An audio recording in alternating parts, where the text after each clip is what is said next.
What's up, guys? Welcome back to the channel and welcome to episode 21 of C4SVillains. I am your host JB and I am here as always with my co-host Legendy Vash, and we are here with three very special guests. Up first, the homie, fellow Jaegerist, Spicy Lady of the Spicy Lady Talks podcast, my boy, the king of games himself, RayApollo, and of course, the Prince Abe from the Inside the Mind of the Blurred podcast. Thank you guys so much for joining me on this episode.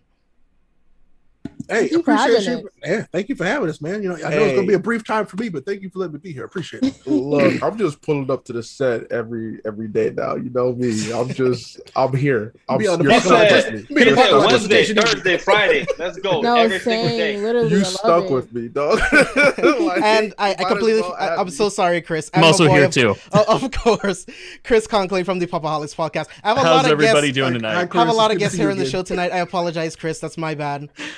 No worries, James. I was gonna do that. I was gonna segue for that, but I was gonna make a joke for it. But then it happened. Chris is here. He pop up. He's a holler. Just pop in and out. When I want. Set you up, JB. Bash was trying to set you up. Don't listen to him. Don't let him stitch you up. Y'all threw a lot of shade at me last night, so it's like, hey, They I did. could throw a You think I'm done? Don't get it twisted. It's never gonna end. I know you're not done because. Would you like to talk Sunday, about it, sir? likely. No, most likely Sunday. I'm gonna try to squeeze it before my whole team throws shade again as well on Sunday. So he won't be there on Sunday, so I'm gonna drag him again. Maybe. Because Sam was on your ass, man. I know.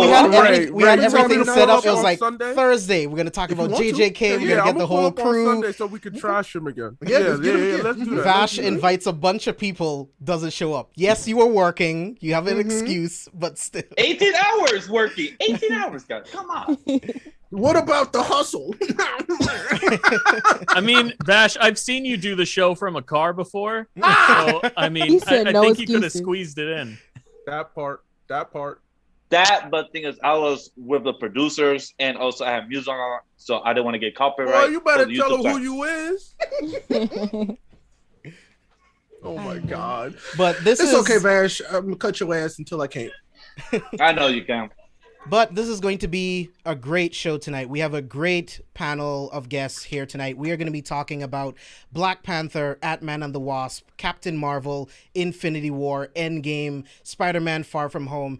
These are incredible movies from the second half of the MCU Phase 3. And of course, I want to dive straight into it and just talk about Black Panther, which was such an incredible film when it came out. I love the cinematography, the score by Ludwig, who also did the score for Tenet, Mandalorian, and a bunch of other different shows and movies and stuff like that. Everything for me came together in Black Panther, and it's kind of a situation where it's like I never really understood how important representation was until you get a movie that has an all-black cast that's not about fucking slavery. Yes. It's ABC, so rare. all black cast. Yeah. It's so rare that you can like, how many movies can you think of that it's an all black cast and it's all positive and it's not about slavery? There's really not that many. So seeing It's not many. No. so seeing a bulletproof billionaire African king, trillionaire, it's such an incredible thing. So let's just dive straight into it. And Chris, I want to start with you, and I want to know, do you like Black Panther? Do you like, what do you love about the film? Some of your favorite moments? Dude, I Tread love lightly, this movie. Chris. Okay. I'm kidding. This is the worst MCU movie. No, dude, I love this movie. The way Ryan Coogler Yes. has developed Wakanda with all the different color palettes for all the individual tribes. And if you just watch Chadwick Boseman walk around Wakanda, like behind the scenes, it feels like a lived-in place. It feels like a real place. Like it's almost like what Peter Jackson did with Lord of the Rings. He didn't have as much time to have us live in Wakanda with those characters, but he flushed it out in a way that makes it feel like a real place. And I absolutely love that. And Chadwick Boseman just fully embodied T'Challa as a character. And I'm so sad that we won't be seeing him again. But I really want to bring attention to the domestic box office for this film, because so few movies, so few single movies. And when I say that, I mean movies that have like one character's name in the title. So like Black Panther or Captain Marvel or Spider-Man or Captain America or whatever. So few of those movies have breached the $1 billion mark. And in fact, there's only one other single movie that has done so, which we're going to be talking about later, that isn't like a team up movie, and Black Panther's one of them. The only movies that have been able to do this are Iron Man 3, James's favorite MCU film, Spider-Man Far From Home, Black Panther, and Captain Marvel. But I'm thoroughly convinced that the only reason Iron Man 3 and Far From Home breached the $1 billion mark is because they came directly after Avengers movies. Yeah. So everybody was like, what's going to happen next? We absolutely have to go see these movies. But I mean, Black Panther did it on its own, which is a huge feat in and of itself. And it proves like how much of a cultural phenomenon this movie was. And I think that's just really cool. Yeah, man. I can't wait to get deeper into this movie, because there's so many amazing things to talk about. Like you alluded to, Chris, like the color palette of this film, the different designs for all of the different tribes. Wakanda feels like a real place, a real lived-in place. And we'll get into the deeper parts of it, like the duality between what Eric Killmonger is fighting for and what T'Challa is fighting for. So we'll get into that. But Ray, I want to know, what are your general thoughts on Black Panther? So, I mean, it's no secret that Black Panther is legitimately my favorite movie in the MCU, straight up. It just, I relate the most to it.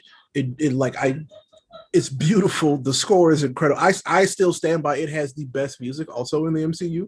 The entire soundtrack slaps and fits, I think, almost every situation damn near perfectly. Like, goodness, like it, when I was rewatching it again earlier, when he goes, this part never gets old, literally, like, all of a sudden I'm tearing up and I'm like, what is wrong? What just happened? And I'm like, it's because it's beautiful. Something's touching me in here. Yes, I don't exactly. know what's happening. What just happened? But no, it's just they brought, like you said, Chris, he brought so much life to Wakanda that I just did not expect to ever see on the movie screen, that I couldn't believe it, and I still can't.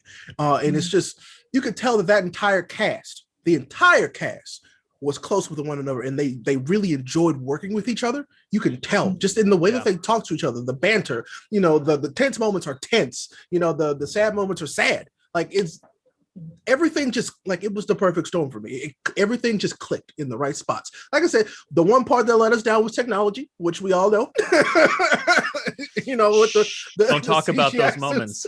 No, I mean, there are plenty of them. It's the thing, though. It's like, if it was just like once, I'd be like, yeah, but you can, if you pay attention, there's a lot of the first ceremony. Ooh, everyone that was standing on the ledge, like it's real rough. It's real rough, and I feel like it's because there was so much going on. Like, maybe it was just they were kind of maxed out. To be honest, it's like, yo, there's like all these people with all these different types of clothes. We can't lose them in the background. This is all green screen, so it's like, how much light can you get in there?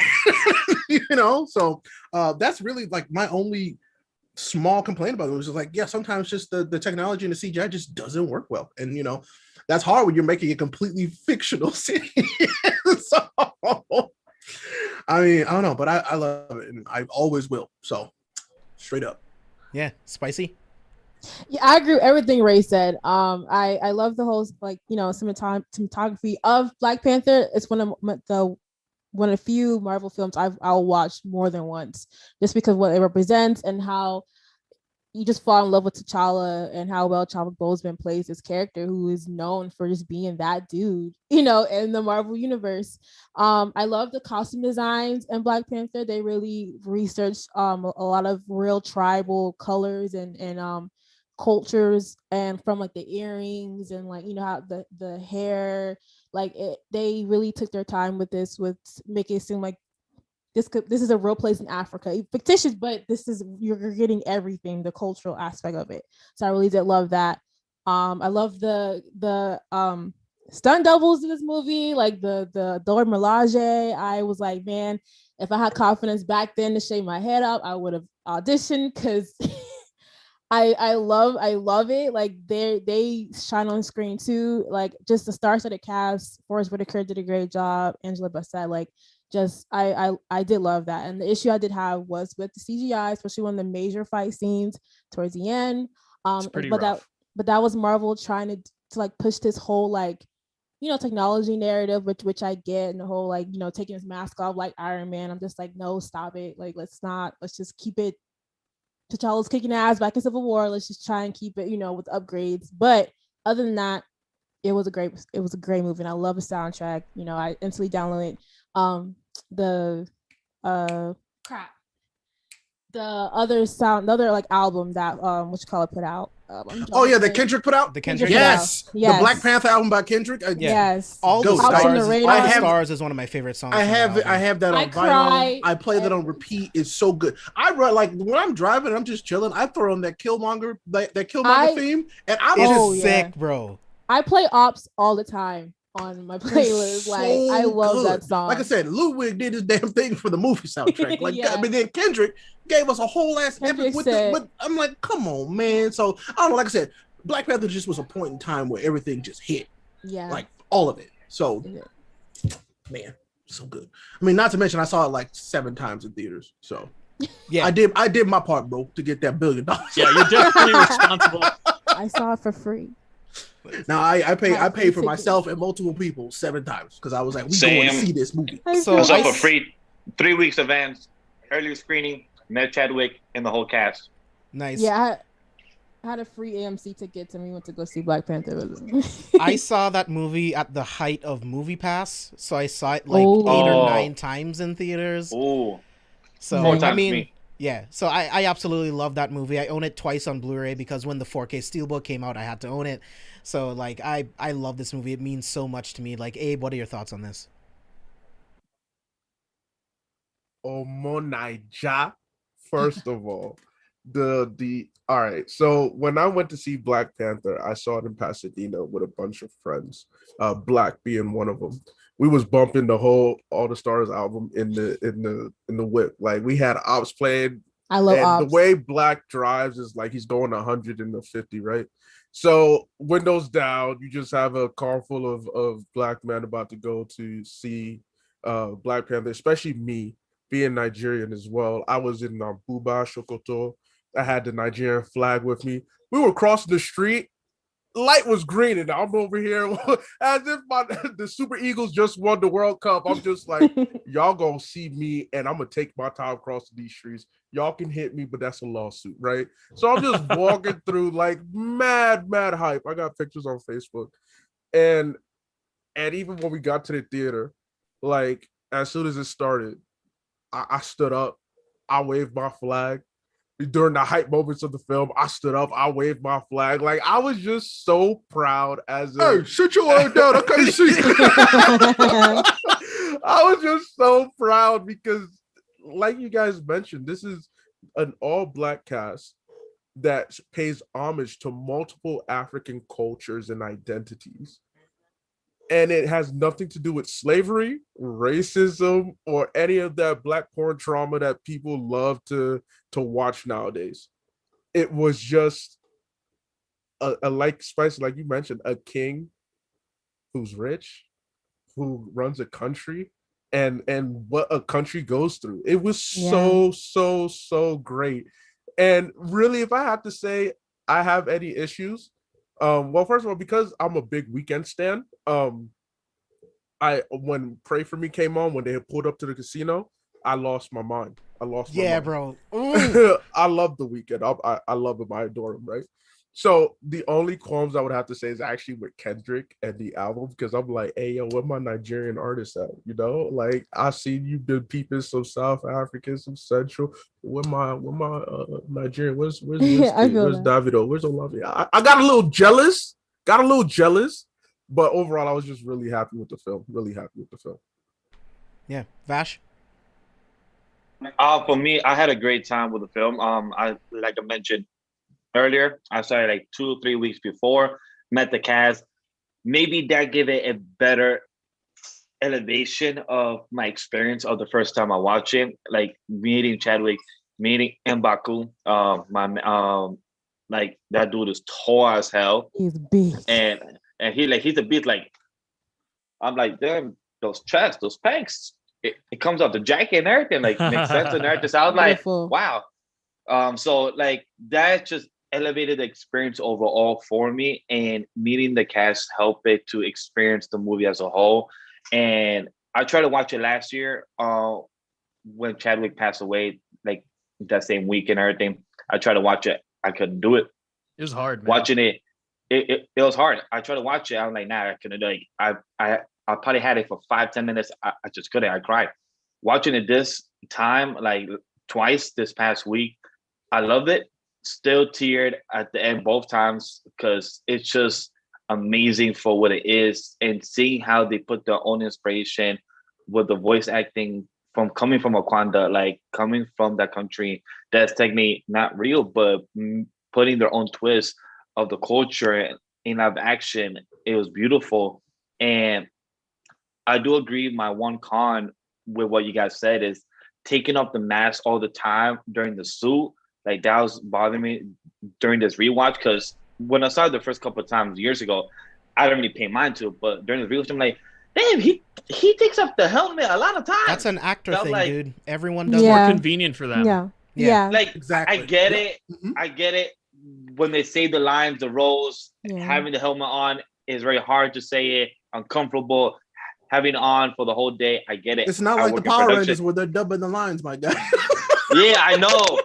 But it's like, it's so tough. It's like, I probably would count like he almost took off the mask or take the helmet like almost throughout most of the Yeah, film. in Civil But War. but I get it. Also, it works for the stunt double too. So it makes sense also for the stunt double, makes sense for the scenes. The CG did bother me again at the end, watching it when it was Killmonger versus T'Challa. That was like seeing the whole thing going. I'm like, rewatching it does not hold on, but still entertaining. I love the messages, like James brought up. We're gonna dive into it more, but the messages with Killmonger when speaking about the outside of Wakanda, the slavery, helping people out there in the other countries, that was just beautiful. Like I love both of them acted their ass off throughout the whole film. Each person put their role, and like when I can't really speak so high about this film because it's so good. Like I really don't have that much comments. Like I could just speak so highly of what you guys all said about it. Like I had such a great time with it, and I could speak more about it. Yeah, I love this. I love this movie so much. Like you guys already said pretty much everything there is to say about like just like the general thoughts of the film, but like getting into more like nitty-gritty details, specific things that I really liked about the film was the further exploration of Wakandan tech. Right, the Kamuyo beads. I love seeing how that works. It's beautiful. The new Black Panther suit, the fact that it's all nanotech, the fact that it can absorb kinetic energy, the remote piloting tech that Shuri designs, where you can just throw a disc on a car and you have full control over it. That Korea casino sequence is is my favorite sequence in the entire movie. Actually, awesome. Really? Like Abe said, like when the music kicks in, they walk into the casino. Lupita Nyong'o Somebody pray for me. is Oh, so my God. gorgeous. And then when the fight breaks out, they have this amazing like digital one take, and it's so good. That's my favorite part of the movie. Is the fight And- inside the casino is incredible. Yeah. And I So don't good. know if you saw, but Ryan Coogler, when he explained that scene, the Yes, whole that- The colors. the use of the colors and how I was just like, oh, Yep. I was like, I was Yep. like, you are what I define as a genius. yo, for real, Yes, for real. yes. Because I was like, I Yes. would have never thought about that. No, That's wild. literally.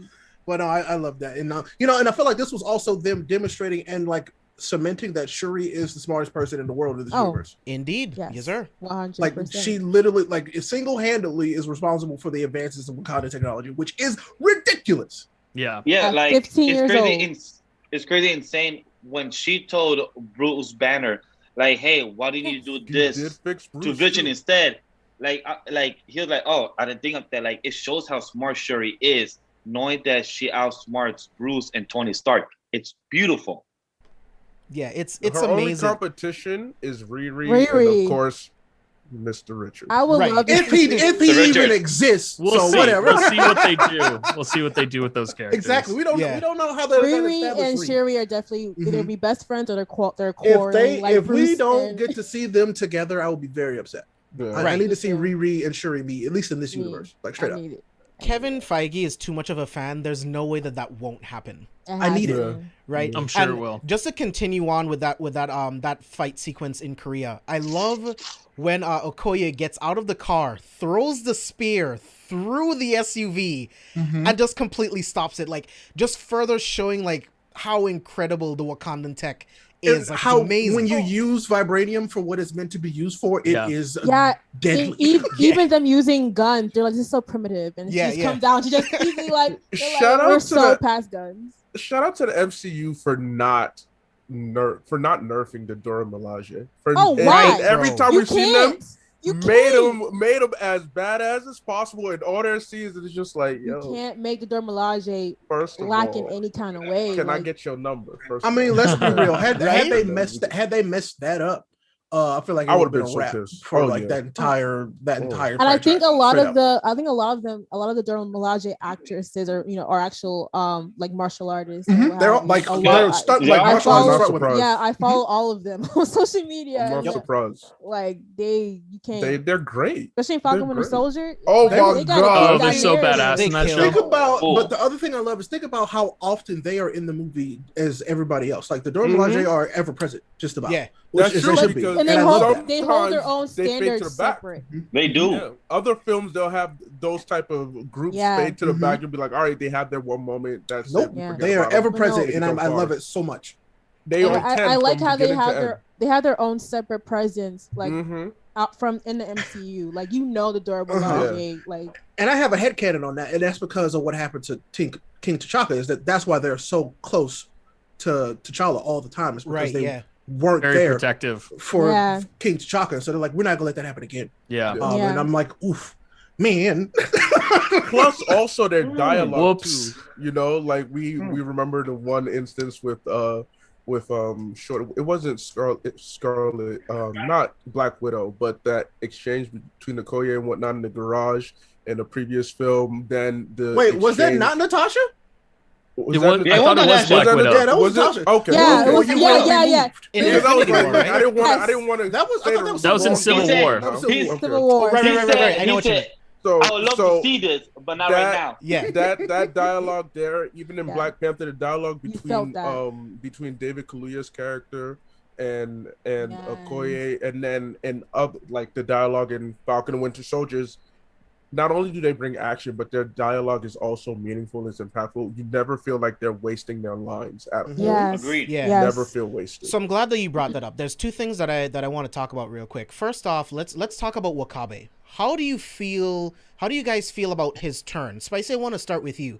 How do you feel about his turn against T'Challa? Like, I get that T'Challa did technically kind of let Claw get away, but at the same time he was hit with a grenade. So it's like, But this was not my his fault, though. first time out trying to catch him.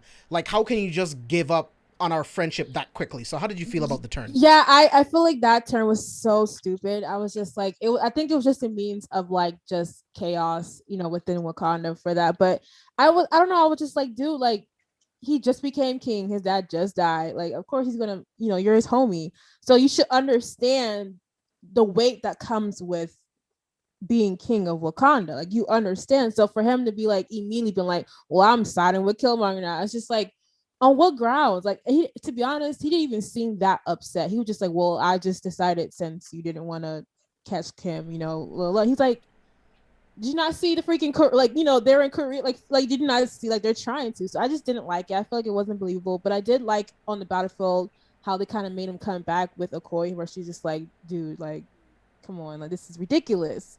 I like the little scene like with the I don't know what kind of animal that is. The rhino. But how like, yeah, how he sat, like when he like basically go kill her. Okoye's like, bitch, I miss mama. Like, what you thought this was? So I She like she stood there.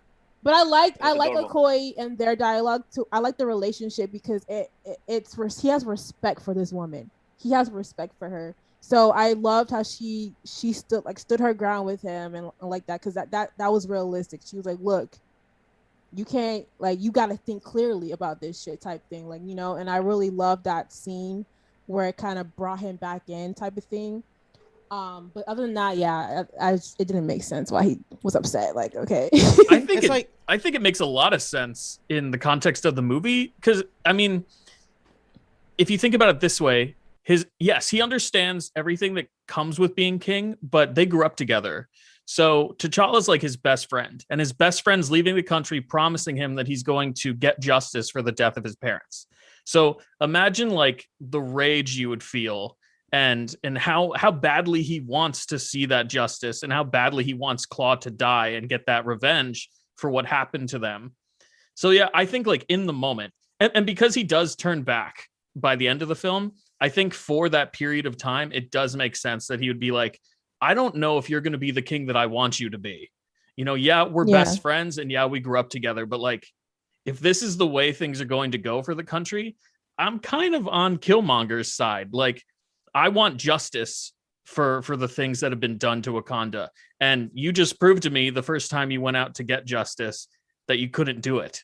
So yeah, we're buds, but I don't know. You know, that's the way I read it, at least. And you see, I agree with everything that you just said, but my problem is because they grew up together, because you know for a fact that Claw was able to get into Wakanda and get out with like trailers full of vibranium. On top of that, he's been able to elude T'Chaka for years. This was my first time trying to catch him. Like, so your thought process is to go from that to, okay, well, I guess I'll just let him die, and then I'll just go with Killmonger because Killmonger was the one that actually brought my parents' killer to justice. It's just a little bit too much for me.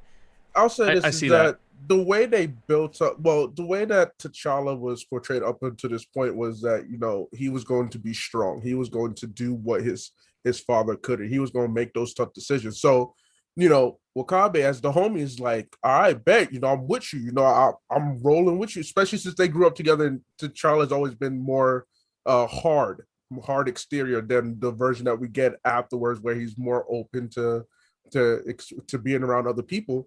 So when you do go out, and again, this is your father, you know, when you do go out and you don't get that revenge for your friend, and you actually let mans walk away scot-free, that pain is gonna supersede any and all logic, you know, that sense of betrayal. And so for me, Chris, like you said, it made sense for this to happen because we had conflict from the outside about regarding T'Challa, you know, Killmonger. M'Baku doesn't count from the outside, but we didn't have someone personally connected, like closely related to him.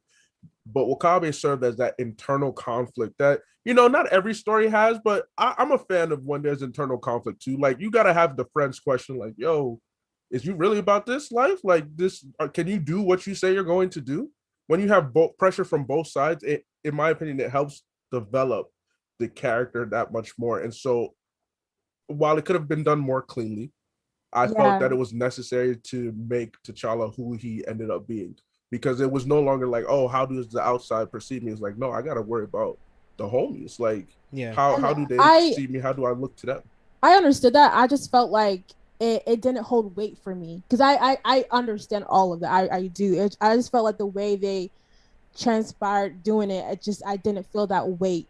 He didn't even have an internal struggle. You know what I mean? And that's what I said about the whole, like, it seemed like he didn't, like, he wasn't that angry. He was just like, well, and plus, like, and he didn't question Killmonger like, oh, he got the like. We don't know if in the unedited version there was a scene that they had a conversation, but in the version we saw, there was no conversation. Probably behind while they walked there to meet T'Challa the King and speak about this. Maybe I haven't, but I felt like I feel where Chris is coming from. I'm between Chris and James. Thought like I get it in story perspective why he switched, but then it's like, what were those 20 years of growing up as friends?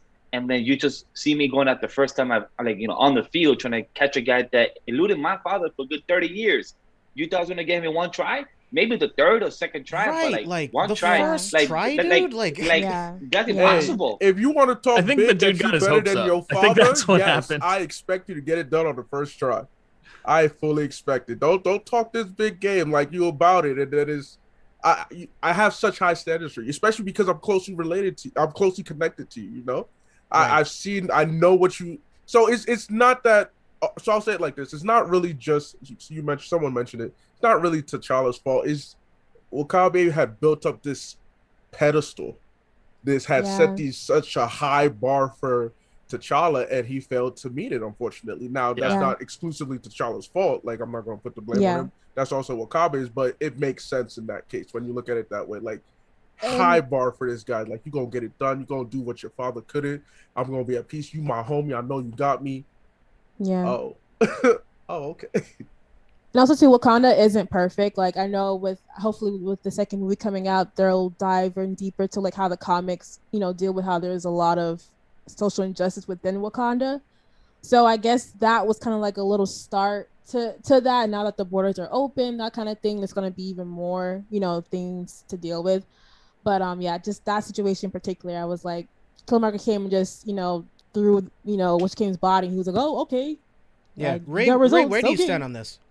So it makes sense to me because, and Abe kind of touched on it, there was an expectation that Wakabe had for T'Challa, that as his best friend, who now is king, technically betrayed and failed him on two fronts, as his king and as his best friend.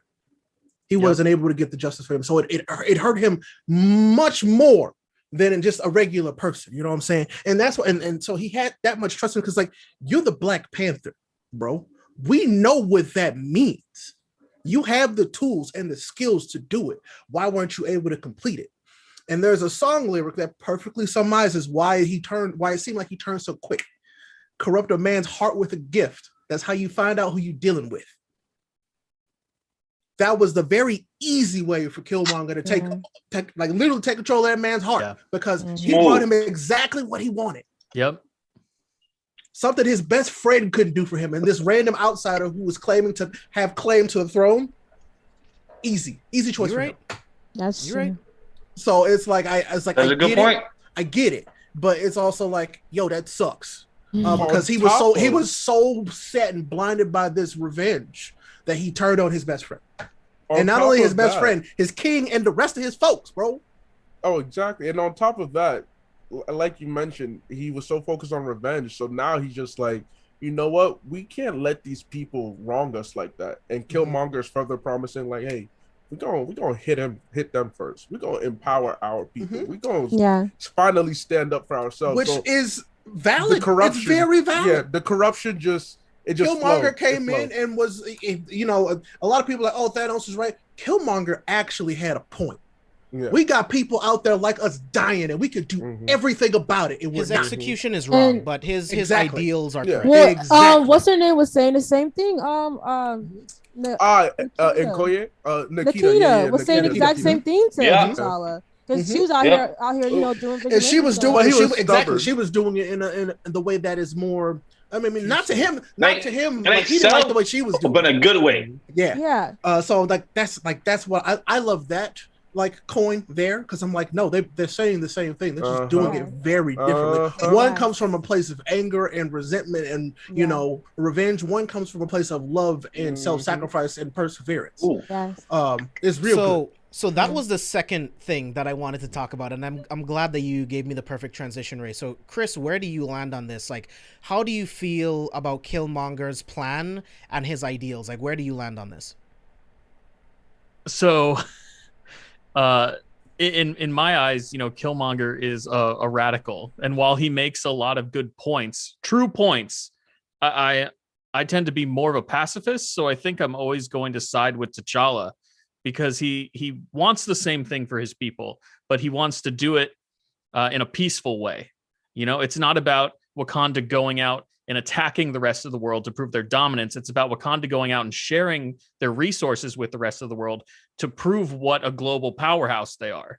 So they're proving their power through sharing their experiences and their technology and what they have to offer. Whereas Killmonger wants to assert his dominance by toppling everyone else. So I don't know, that I'm always going to lean toward T'Challa, even though Killmonger makes a ton of good points. And that's why he's such a great villain. Great villains are characters where there's a moment where you're listening to them and you're like, oh shit, I think I kind of agree with you. Like same with Thanos. And I know we'll be talking about that later, but that's why Thanos is a villain. Sometimes you listen to him and you're like, maybe you're kind of right, but you're also fucking crazy, but Killmonger is such a great villain for that reason. You're listening to him talk and you're like, damn, you're making a lot of really good points, but you're super violent. I don't know about that. Yeah, it's like I land like right in the middle of them because I believe in fighting for what's right, but I don't believe in committing mass genocide to ultimately get to a planetary dictatorship where he's the king of the world and Wakanda rules. Like that's not what we're supposed to do. Just because we were oppressed doesn't mean that the solution is to oppress everyone else. That's not the way. But I also completely disagree with the ancestors for not reaching out and helping the rest of the world in any way. Not just black people.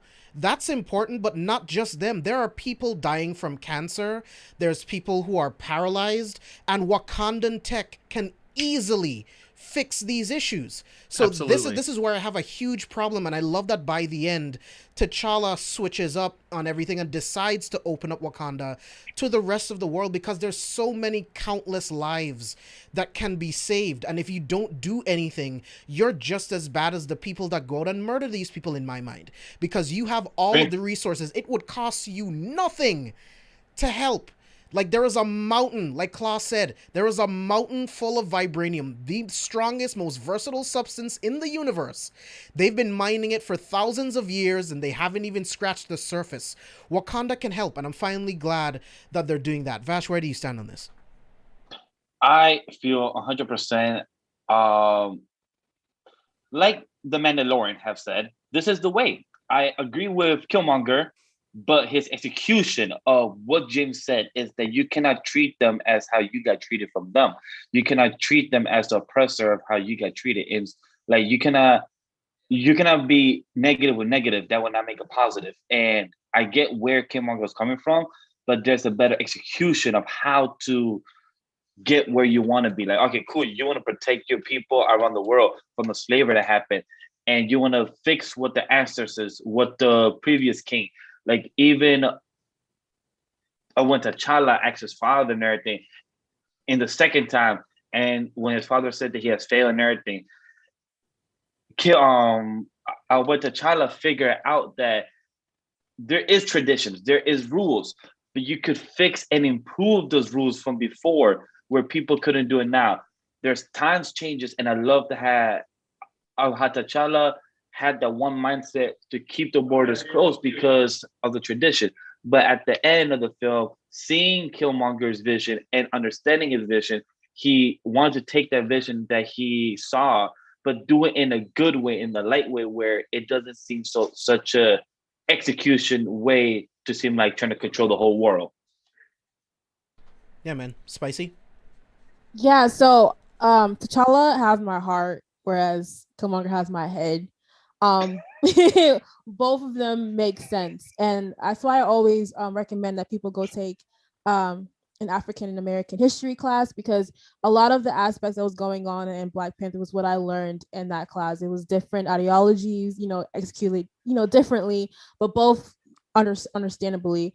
And that's kind of what Killmonger's father was trying to do. He was trying to help the people in America and in the neighborhoods, and then having T'Challa's dad kill him, because yes, he did steal Wakanda's tech. He did, technically, do legal stuff. He was still trying to. There was heart there, so it was understandable what Killmonger was trying to do, and since he grew up in that, having his mom die, all that stuff, like all that was justifiable. All of that was 100% justifiable, and to know that you come from a rich, country that you didn't know about so recently, like your father told you stories of growing up, and there's a way out of all of this, hatred, and they're not doing anything about it. I would be mad too, 100%. And at college, I was Killmonger in college. If you want to have a conversation about social issues, I was your girl. I had the anchor and everything. Like I didn't play that.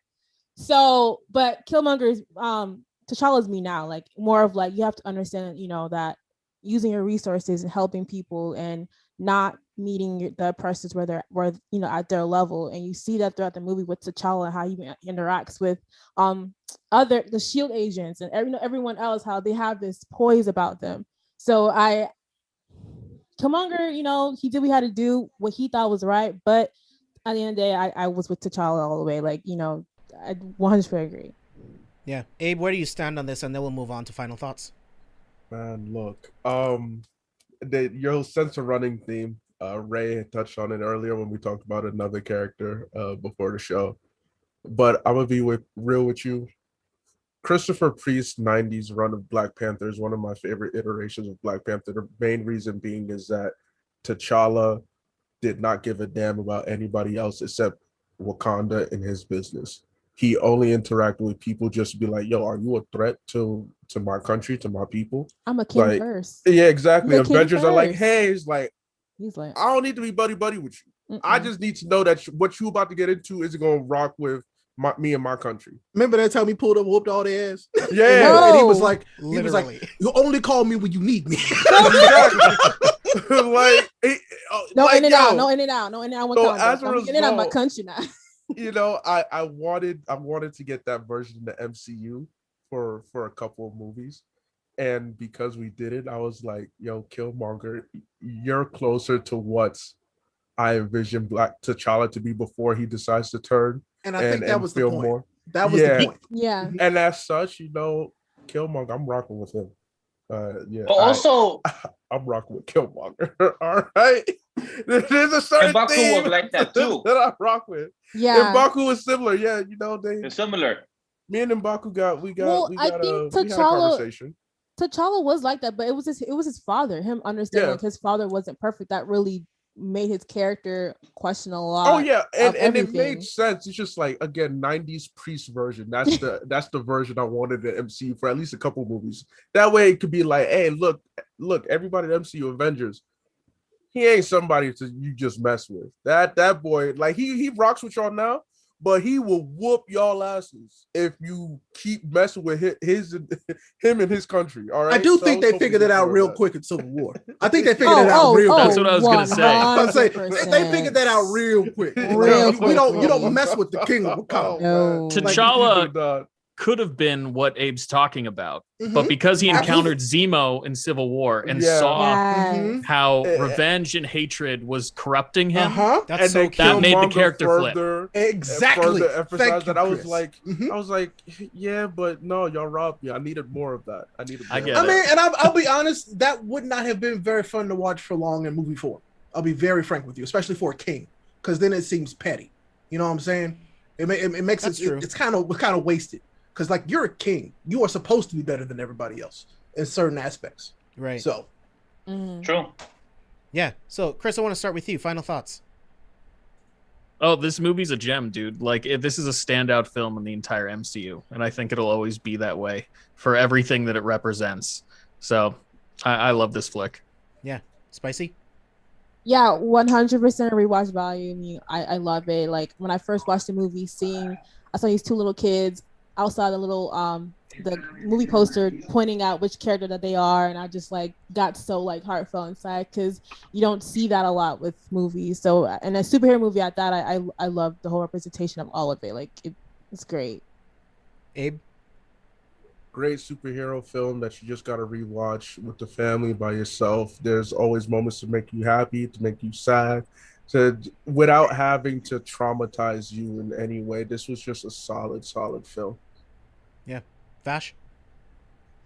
We didn't really talk much about M'Baku and what Black Panther 2 can bring in the future, but I would like to see more M'Baku as a character and what he could be in Black Panther and how he could be more involved, because I like his interaction with the royal family.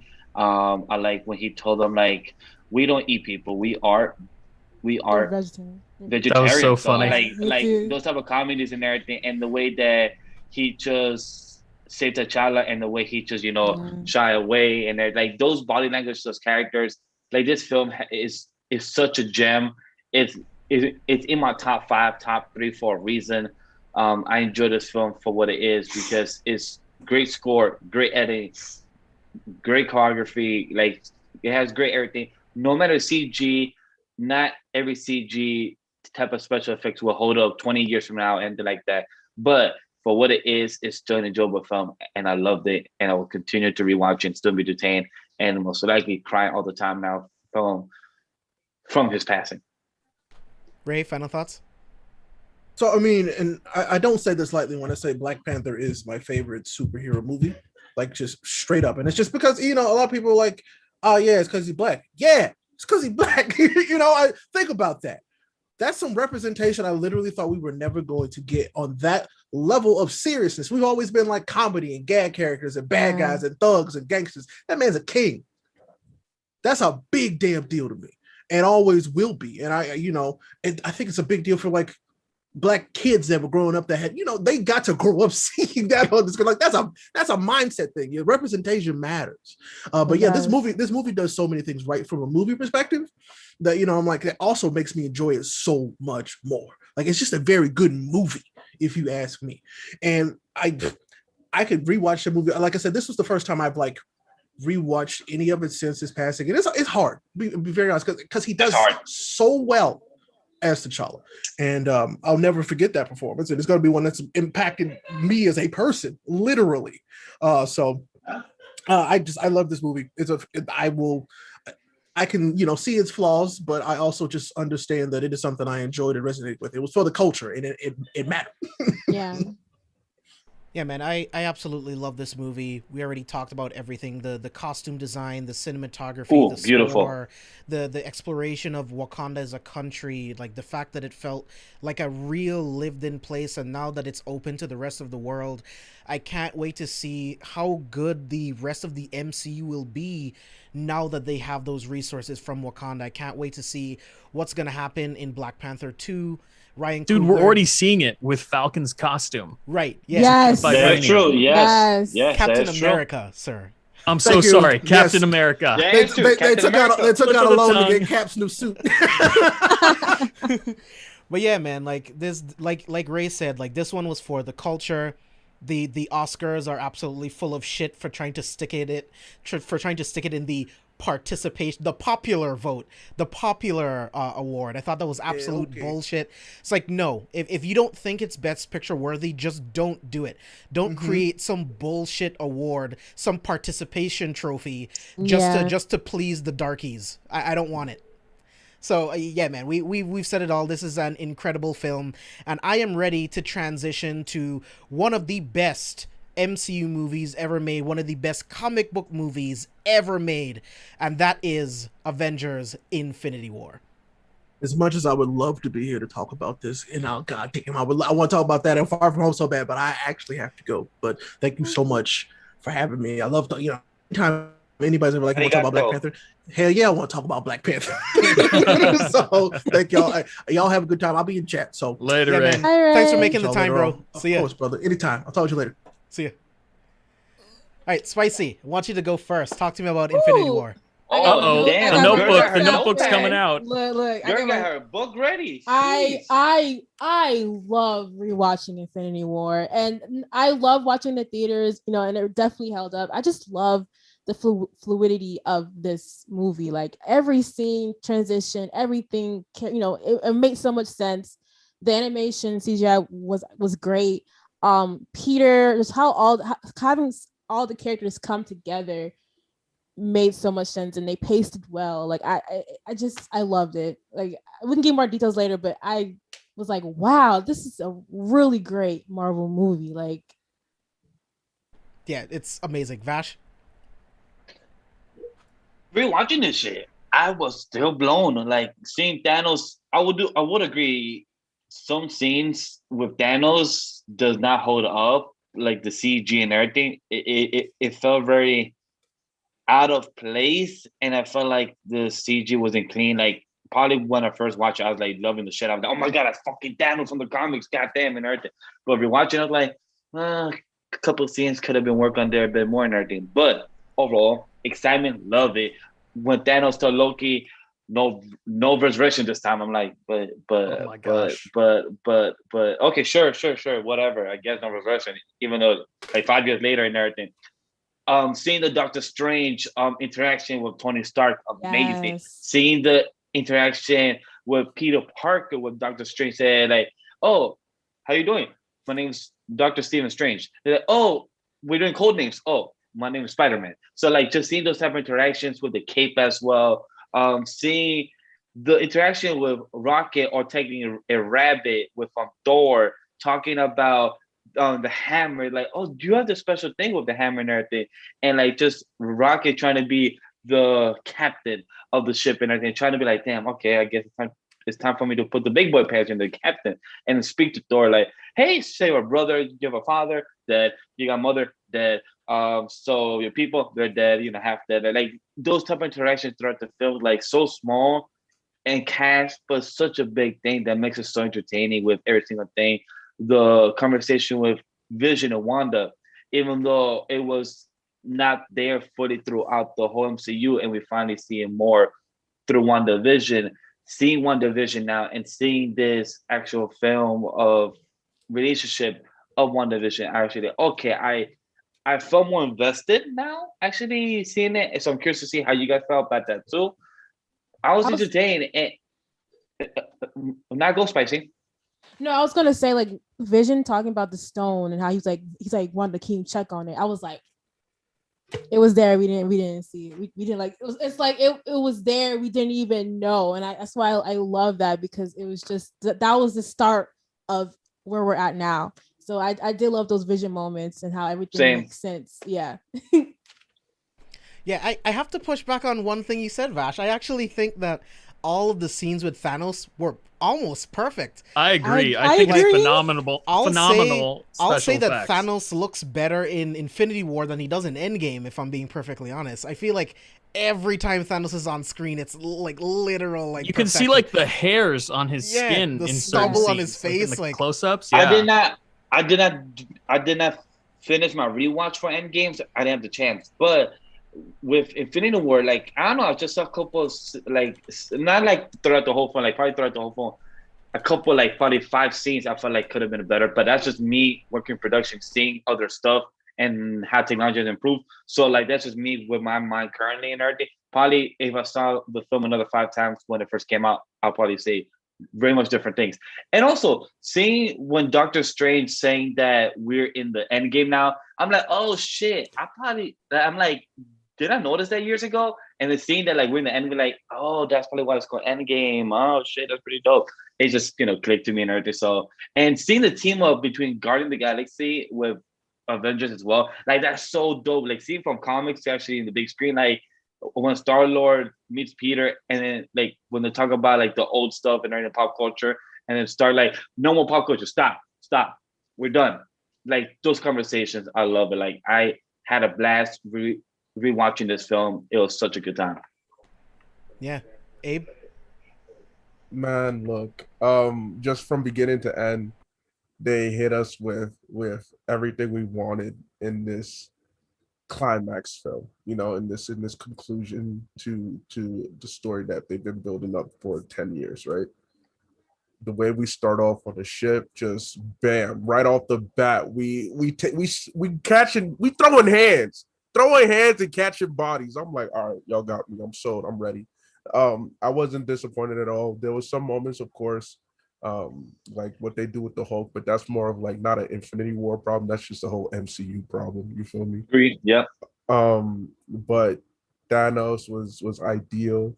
Like I mentioned before, MCU has this history of not doing too well with their antagonists, but with Thanos, I was satisfied through and through. I had no issues with any moves. I did not question him, to be honest. And I'm glad Ray's not here to hear this, but I was Team Thanos I still am Team Thanos. I'm just gonna keep it a buck with you. 1000%. Yeah, so it is what it is. Infinity War, just I was pleased. I was really pleased. Chris, I was general just saying, thoughts? I'm not with Thanos. I don't agree with Thanos, so I'm not with James and God here. I'm away from them. Chris, what are your general thoughts on Infinity War? I agree with everything that's been said so far. This film is delivering on a promise that was made in 2012 at the very end of the Avengers movie, where we saw Thanos for the first time. And in that moment in 2012, all of us, well, a lot of comic book fans were like, I don't know if they can do it. I don't think this is going to play very well. But by the time we get to 2018, sitting down in that theater watching Infinity War, I could not believe how good this movie is. It should not work. This movie should not work because it's so reliant on everything that's come before it. But because it's a Thanos movie and it's not an Avengers movie, it does work on its own, even if you haven't seen anything else. And this is just a comic book fan's fantasy. Like, I could not believe if you would have asked me as a teenager if this film was ever possible, I would have said there's no way. But now, and I've said this before on the show, we were talking about Avengers, grandmas know who Thanos is now. So not only did they deliver to comic book fans, but they also made it accessible for general audiences, which is a feat in and of itself. It's just hugely impressive. Vash and everyone's been referring to like all the different mixtures of characters. And when they were making the movie, the Russo brothers and Marks and McFeely referred to it as strange alchemy, which I really like that expression, and that they would sit down in a boardroom or in a writer's room and be like, what are the weirdest character combinations that we could come up with? And like, how would those characters interact?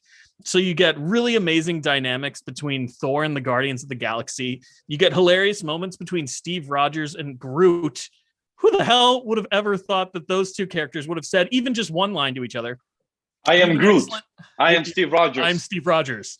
You have an excellent moment between Bucky and Rocket, sharing in Rocket's weird obsession with prosthetic limbs. And like Bucky's one of the few characters in the MCU that actually has a prosthetic limb. So it makes sense that they would like have a conversation about that.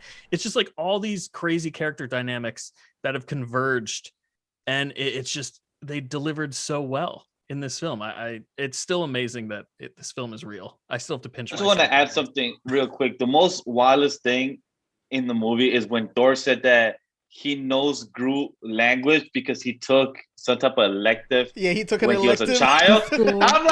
I'm like, when he said that line, when I was rewatching, I'm like, I honestly just want to see some type of behind the scenes of some type of writer's room to know what were the other type of electives in high school or college for him. Because I'm like, what were the other electives, or like what other type of language? Because this shit was funny. Like when he said, "Oh yeah, I just took the Groot language because it was an elective." I'm like, that's dope, but funny as hell.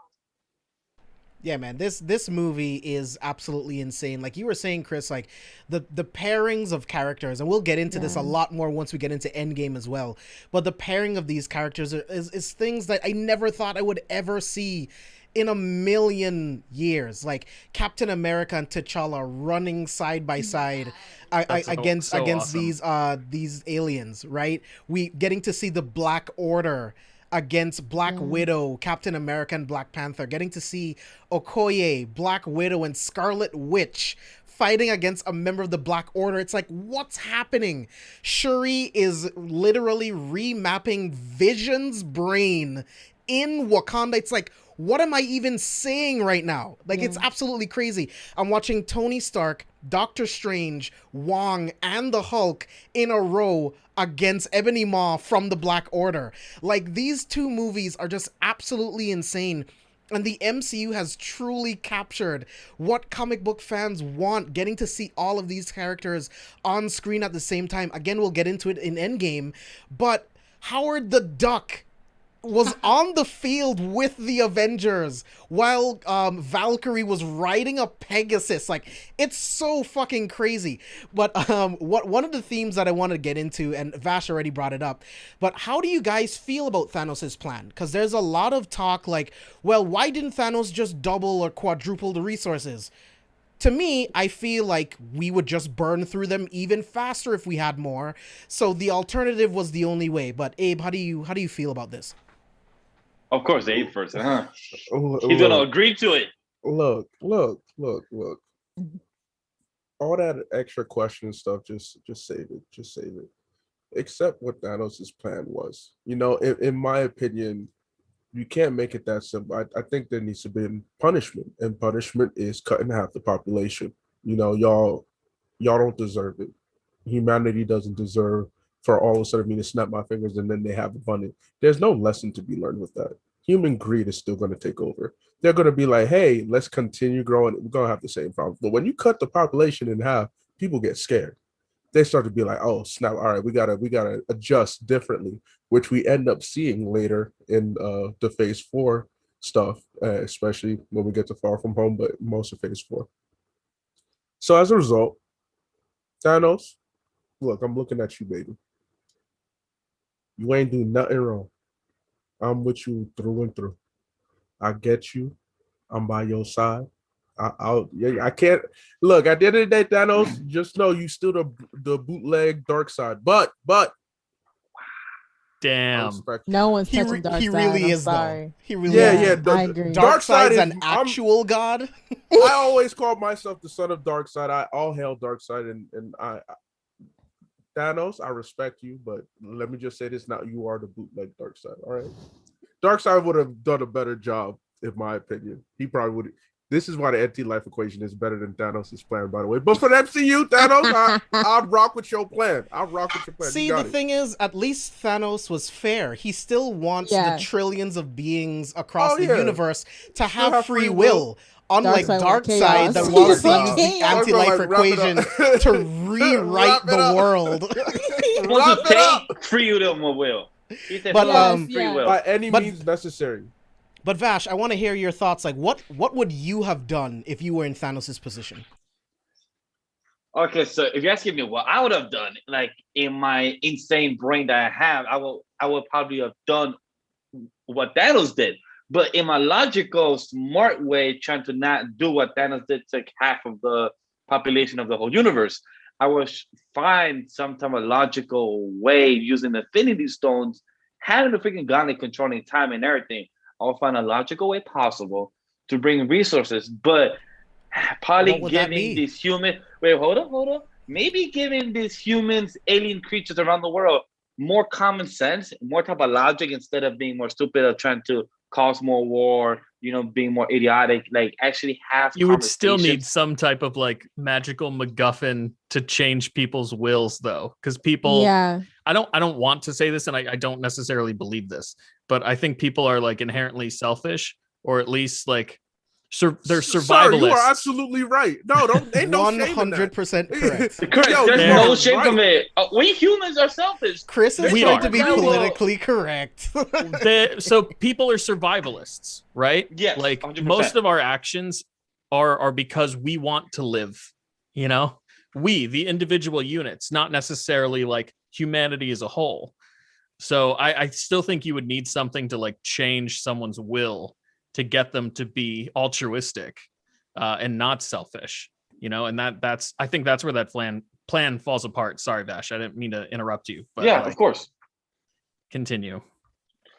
So like I will, like I said, in some type of logical, possible way with a gauntlet, if I'm smart, like smart as Thanos, possibly try to find a way. I get what he was going for, take half the population, have the world survive and everything, but it's just like, you're literally killing half people. Like, there's no choice of who gets to live or die. So, like, literally, like, seeing T'Challa and Peter getting, dusted. It's like, fuck, I cried when I first saw that in screen.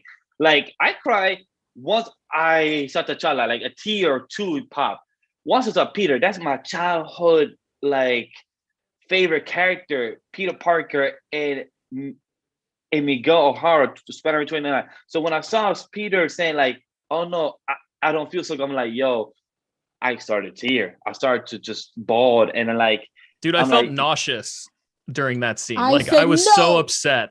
I said, "You're Yo. not doing this. when he said that, I'm like, nah.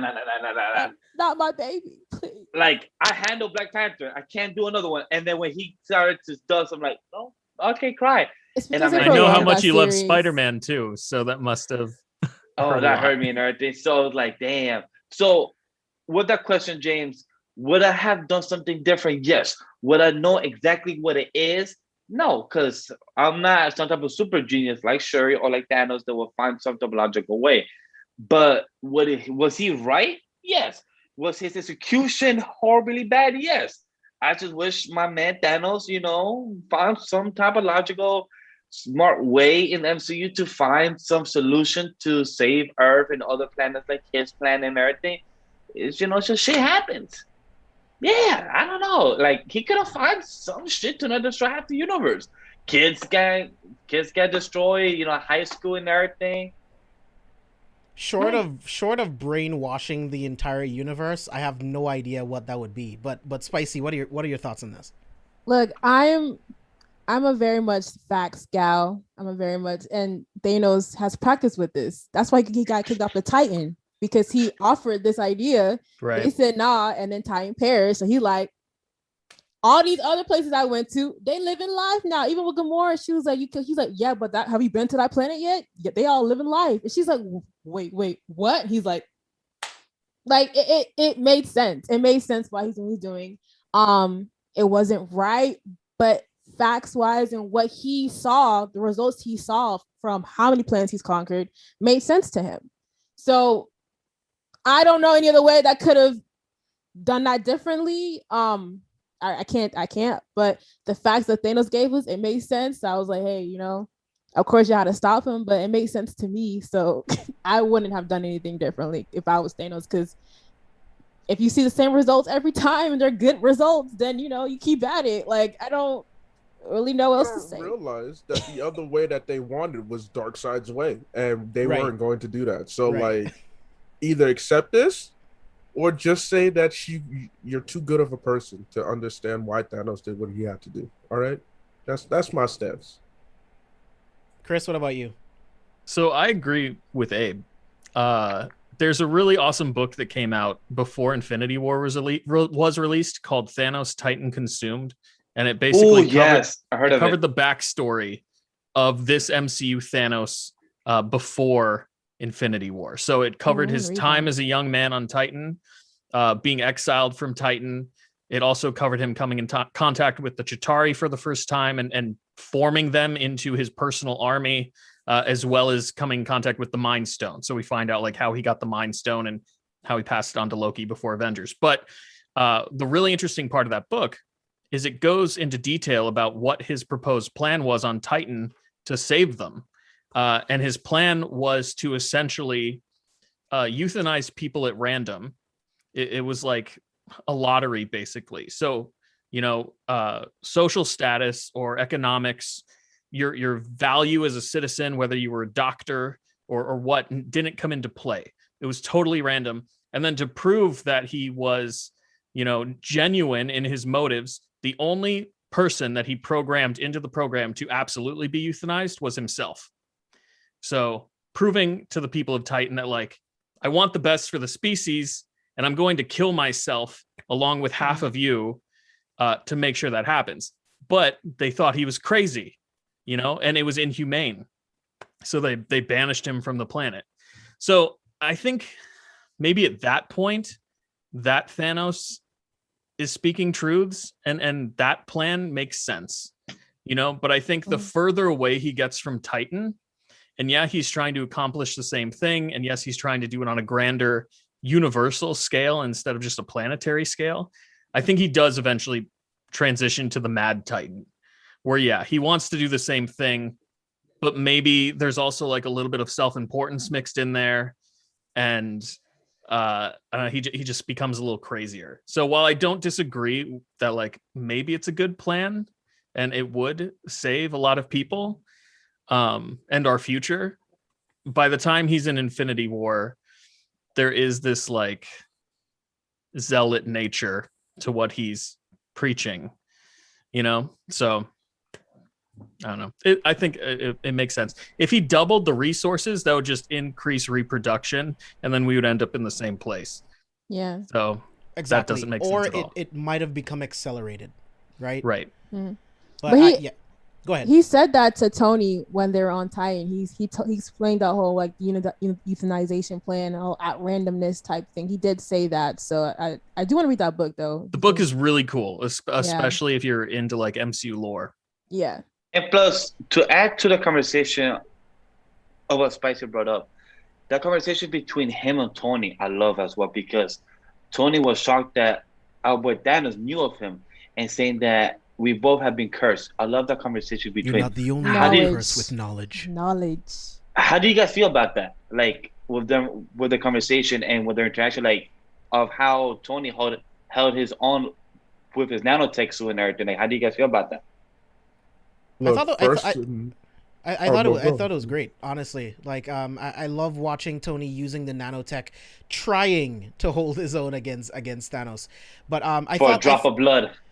Right? All that for a drop of blood. I love that, right? And one thing that Infinity War does really well is show you what the Infinity Stones can do when they're combined, right? Because Thanos uses the Power Stone to blow up part of Titan's moon, and then uses the Space Stone to bring it through a portal to get it closer to Tony. It's absolutely insane, man. I love watching him use the Infinity Stone. So that's actually a cool transition point. Like, I want to know, like, what was your favorite like moment of Thanos using the Infinity Stones? To be honest with you, it has to be in the very beginning when he was going up against Hulk. You know, it was like Hulk was giving him the hands, and he's like, let him have his fun. Ooh, yeah, that was smooth. And then he starts like, all right, let me get ready. He puts on the ring later and just continues to mollywop and just shows the dominance and just, you know how I mentioned with the Dora Milaje, there was no wasted lines. The same thing with Thanos. There was no wasted lines at all. Every time he spoke, you had to listen. You really had to listen because you didn't. You were gonna miss some gems. And again, the use of the stone there, and I definitely have to say this is my also another favorite is when he tricks Peter and Gamora. Yeah, I like it. That's what I was gonna say. I like it. That's my favorite one. My favorite too. Damn, the use of the reality. Oh my gosh! I was when the bubbles come out of the gun. I was like, you a cold motherfucker. But thing is that how did Peter and Gamora not realize, like, my dude Thanos literally just watching you having this whole conversation. Yeah, I don't think that he's going to turn something to bubbles or something else. Well, they didn't know he had the reality stone. They didn't know that. You know, they true, but I'm like, well, I mean, they did at that point because remember they show up. They show up at nowhere, and then he's using the reality stone to create the illusion, and then he drops the illusion when Gamora kills him. But they still probably don't know, like, to what extent. Yeah, that stone. I mean, this is their first time interacting with it. They could have. I mean, he fooled them. Again. Nothing is wasted about his actions or his dialogue. Do we know if the Collector is alive in current timeline, or do we know if he's dead? That is a good question. I have no idea. I have no idea. Alive? Because when I was rewatching this, Secret I'm like, Wars just became a whole lot stronger too. If he's alive, Secret that's Wars the reason I asked that, Abe, because the conversation we had on Wednesday, and then when I was rewatching Endgame, and I'm like, wait a minute, is the Collector alive? I don't think that's never been answered because I was watching both movies back to back. I didn't finish Endgame, but I still remember the movie, how it ends and everything. I'm like, we know Grandmaster is still alive, but we don't know if Collector is alive. So I'm like, is he? So I didn't see him die, so I'm thinking he's still alive somewhere. He better be alive because I absolutely need the Grandmaster and the Collector to interact at some point. Yes. You have to. So funny. He better fucking still be alive. Is that confirmation? Question: Is that confirmation in the MCU that they're brothers, I thought it was, or is that just comic lore? In the MCU, I don't recall. I can't remember. I don't think it's anything. ever explicitly Yeah, stated. the same. Yeah. Yeah, like I'm not sure if it's been explicitly said because I know in the comics they're brothers and gods and everything. Right. But I don't know in the MCU if they've been said that they're brothers because I don't ever having that point to us, the audience, being told about. That's why. I hope so. Yeah. Spicy, did you have a favorite moment with Doctor Strange Doctor Strange and against Doctor Strange? Like that whole fight, he used all of the Infinity Wars because it's Doctor Stephen Strange. Like you got to the whole like reanimation, how like with the dimension warp crystal thing coming in, and how Doctor Strange turned that into butterflies. Like Doctor Strange was on his ass though. Like I love the whole fight, and it was animated beautifully. I loved it. Like it was a straight back and forth type of fight, and I was like, yeah, I mean, that's Stephen Strange, man. Like you don't play. Yeah. Did you guys know that at one point during that sequence, before they like finalized everything, the Soul Stone was going to separate the Guardians' souls from their bodies, and Doctor Strange was gonna have to pull them back into their bodies. You know when they go all limp? Yeah. So, and Peter's like whipping the web and like attaching them to shit. In that moment, he was supposed to use the Soul Stone to separate them, but they didn't end up going that way. I think that would have been really cool. It would have been really. That would have been cool. interesting. Yeah. But I get why they would cut something like that. It would take too much time. Infinity War is already a really long movie. A lot of chaos was going on, so to Spicy's point, like the movie's already perfectly paced. So I think if they would have added anything, it would have changed that. I do want to add to since Abe took my my favorite type of Infinity Stone being used and everything. My favorite was honestly the space moon coming down to Tony, because that line in battle when Tony said, "If you drop another moon on me, we ain't gonna have a problem." I love that line because it's like I'm gonna lose it. Yeah, like I love that because it's like my dude. Like when I saw that in the trailer, I'm like, "Yo, that's a fucking moon." And then when I saw it in context, I'm like, my dude literally had his whole left arm and be like, all right, let's go, moon down. And like, yo, and like, if I was Tony, I'd be like, he dead us dropping us a moon on us right now. Like, it's just like unrealistic. Like, imagine our Earth moon just coming down on us like it's nothing. I'm like, yo, like that's fucking like that's just my favorite scene when it comes to using the whole Infinity Stone. My favorite. But I just want to point out my saddest is when Vision came back and got literally tortured once awful. more. I was gonna say that. I'm like, yo, Scarlet Witch literally did all that work and just to see once more. And I'm like, yo, she murdered the love of her life only to watch him come back to be murdered again for no reason. Like that fucks somebody up psychology in the head. Why we get WandaVision. Yeah, we saw it. Perfect setup. Perfect setup, yo. Perfect setup. And I'm like, people wonder why we got that show. I'm like, anybody that has gone through what she did makes sense what she did, because Thanos said, "Oh, I understand pain," and then she said, "You never were." Like, yes, I literally had to lose my daughter, and like just rewinding the time just to take that gem out like it's nothing. I'm like, yo, Thanos, you a piece of shit, but you did that shit like nothing though. He's like, yeah, I'm gonna just yank this whole stone out. Bam. Trauma is Wanda's best friend. That's poor thing. That's why I was sad when they were like, girl. They're like, oh, Wanda can't be the next like leader of the Avengers because she couldn't control Whoville. I was like, could y'all stop? Like the little area that she was at what you call it, like in Westview. Yeah, they called it Whoville on Twitter. I was like, you guys are annoying. Damn. First of all, don't play with Scarlet Witch and House of M, which I hope we get. Y'all ain't ready. I want that. Y'all ain't ready, man. Since we're already talking about some of our favorite moments, can you guys pick like top 2 or top 3 favorite moments from Infinity War? Dude, the opening of Infinity War is always going to be one of my favorite moments because in that moment, I was like, this really is a comic book come to life.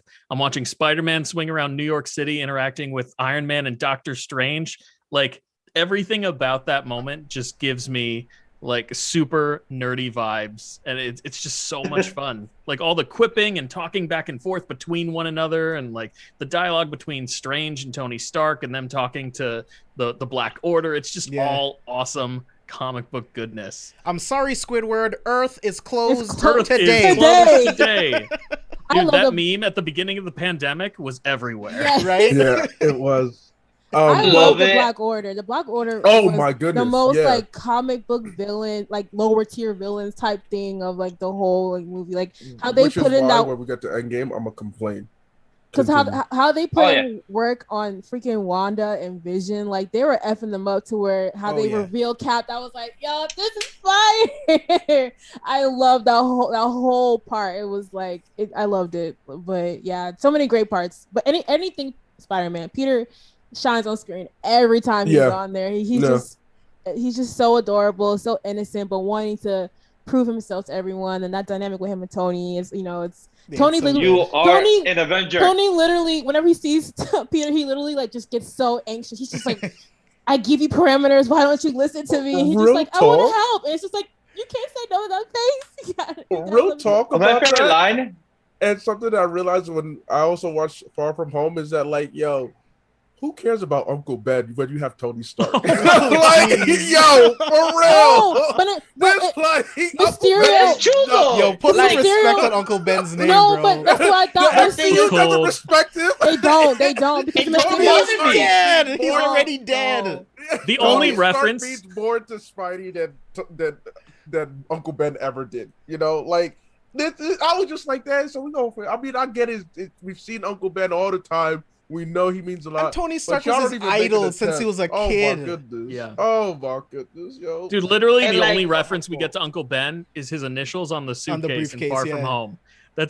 That's all the MCU has ever given to Uncle Ben. Otherwise, it's Tony Stark who's the leading male figure in Peter's life. He's the Right. one that Peter will And always even look up to Infinity and be War- inspired by.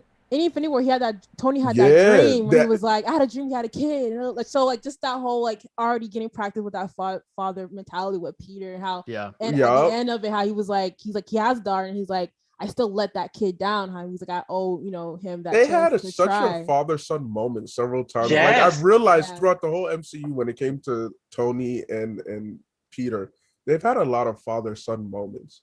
Like Yeah. just familiar. My favorite line bonds and it between was them, was when Peter tried to convince Tony, like, I came here because how can I be the neighborhood Spider-Man There's if there's no neighborhood? Yeah. Like, and Tony's like, okay, yeah, sure, I guess, yeah, come through. So like seeing that type of conversation, like you guys So mentioned, the father and innocent. son, it's Yeah. so innocent. Like, and then Tony was kind of practicing to be a father because like when your son or child makes a point, you can't really say no to them because like, damn, where there's no neighborhood, when the planet's in chaos, I guess you get a point. So like, But- I love and then that immediately- type of nonchalant. Immediately he was like, all right then, so if you want to stay, what's the plan? And he put Yeah. that on his shoulders first. Like, all right, you want to be Avenger, then what would you do? Yeah. And then Peter does, he does have a nice plan. plan. But still, The I- aliens plan. yeah, Like, hey, this really have old, you seen that this really old old movie? movie we call it Oh Alien. my goodness. Say Hey, the my normal name aliens? is Peter Parker. Doctor Strange. Oh, we're using code names. Oh. Spider-Man. I was like, oh my god. I'm But I Spider-Man still then. love. But then like, If I'm I like, get if I get like another pop culture name out of you, zip it. I'm like, or damn. how Peter, how like what's the name was like, he was like, yeah, do people still watch Footloose? He was like, Footloose. it's still the greatest movie ever. He's like, it never, It never was. It never was. I just love how Quill is so like far removed from Earth to where like he just knows what his mom sent him back, in like what the 70s, 80s. So now he's just so far to touch with everything. Doctor Strange is like, what master do you serve? Peter's like, what do you mean, Jesus? Jesus, Jesus. It's so funny. There's Oh. so many great lines. My dude. favorite line is like, "Where's Gamora? Who's Gamora? Where's I'll do Gamora? you I'll do one better. better. Why is Gamora? Like that was like, Oh, man. it was so enjoyed because those jokes were not cringy. It was entertaining. It never felt flat from the actors saying their lines and from the script being read. It felt actually genuine and actually entertaining where it didn't feel flat or boring. And I was very happy about that. Yeah, I would have to say like maybe like my favorite like just pure fun moment of Infinity War is when Thor shows up in Wakanda with Rocket and Groot and is just throwing So fucking Stormbreaker epic, all dude. over the Thanos. Yes, bro. Yeah, oh my god. yeah. Banner's like, You should have guys are aimed so for the head. slow now." Like, it's so much fun, dude. Getting to see War Machine getting some action, Falcons Yes. getting some action. Like, that battle sequence was amazing. So my favorite scene He was balled actually Yeah. was when Steve and Albert T'Challa both running down to fight them, but like these two were like speeding bullets, like doing a chase, like literally running. T'Challa like was first, and then Captain America He was first. caught up. He said, "I'm gonna He get cut on up. this." I'm like, yo. I On was this like, rewatch, yo. I was like, yo, this shit's still entertaining. Seeing these How two just fitting. run against each other.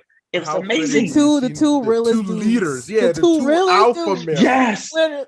It was just so great. Oh my god. The first one to throw blows. There's a lot of great things to just point at with Infinity War, like just amazing. Like Spicy, when you mentioned the Black Order, low key, my favorite moments was every time I got to see the Black Order on screen in Infinity War, because I love the idea of them so much. I love their abilities. I love their demeanors, their personalities. It was just so great, man. Oh. Yeah, man. Infinity War is an incredible film, and we can gush on and on about this movie, but let me get your final thoughts, and then we'll move on to Ant-Man and the Wasp. This movie's fucking excellent. That's my final thought. It has great replay value, you know. Yeah, you can, absolutely. Even though I haven't rewatched it, just because for me it's still as fresh in my mind as if when I went to see it. It has great replay value. I mean, to complain about it means you got to be nitpicky. It was just dope. Just throw it on when you get a chance and enjoy yourself. Dude, I've seen this movie too many times, and I think James is probably in the same boat. Yep, so many times. I've never rewatched any of the like Avengers movies. Always like the individual here ones. So, and like Abe said, like I already knew Infinity War was a great movie because I saw it in theaters, and I was like, this is great. But rewatching again, I'm like, wait, there's like notes I can write down this to explain why. Because experience as a whole, it was great, but seeing a second time, that's why I love rewatching stuff, because it's like you get to see Easter eggs, like a lot of the lore of like the cloak, and I know like a lot of like Doctor Strange lore, just all kind of lore was hidden all throughout Infinity War. That's why I think it added into why a lot of combos like loved it, because it was adding those details into it. What made me want to research it, because I'm like, why are they bringing light to this? What does that what does that entail? So I really did enjoy that, but like the fluidity of it, like the scene transitions from like it being chaotic but still being very flowy. I was just like, this, they took their time with this movie, and it was great. I loved it. I'm always going to remember the theater going experience, because I've never, at the very end of the movie, after the Avengers have lost, there's just like a dead silence over the audience. Yo. Yeah. Like an eerie, unbelievable calm, where the whole audience at the same time is like, what the hell just happened? Like, the Avengers didn't win. That never happens in movies. You know, the heroes always win. And that was such a unique experience. I'm always going to remember that.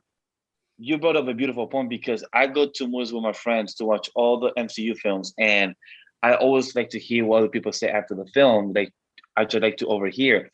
When I saw Avengers Infinity War the first time, when I left the theater, everyone was quiet because people were still trying to process what they see. And what you just said, that the Avengers lost, when we have seen them win all the time. Yeah, like they lost a couple of things, people, buildings, property damage and everything, but actually losing half the population of the universe. And like when I came to theater, I was just still trying to process Peter, Black Panther, people passing, like getting dusted. But then seeing that nobody else was talking, like people was trying to process this, that was an experience, because I'm like, everybody used to talk like, oh, that's a cool scene, this happened. But everyone was quiet. I was like, yo, shit, like this is straight up wild. So like that's an experience that people cannot really bring up, because it's an experience that you can only experience once in a lifetime. Yeah. I worked at a movie theater during this movie came out at the that's movie theater. awesome. So I watched it.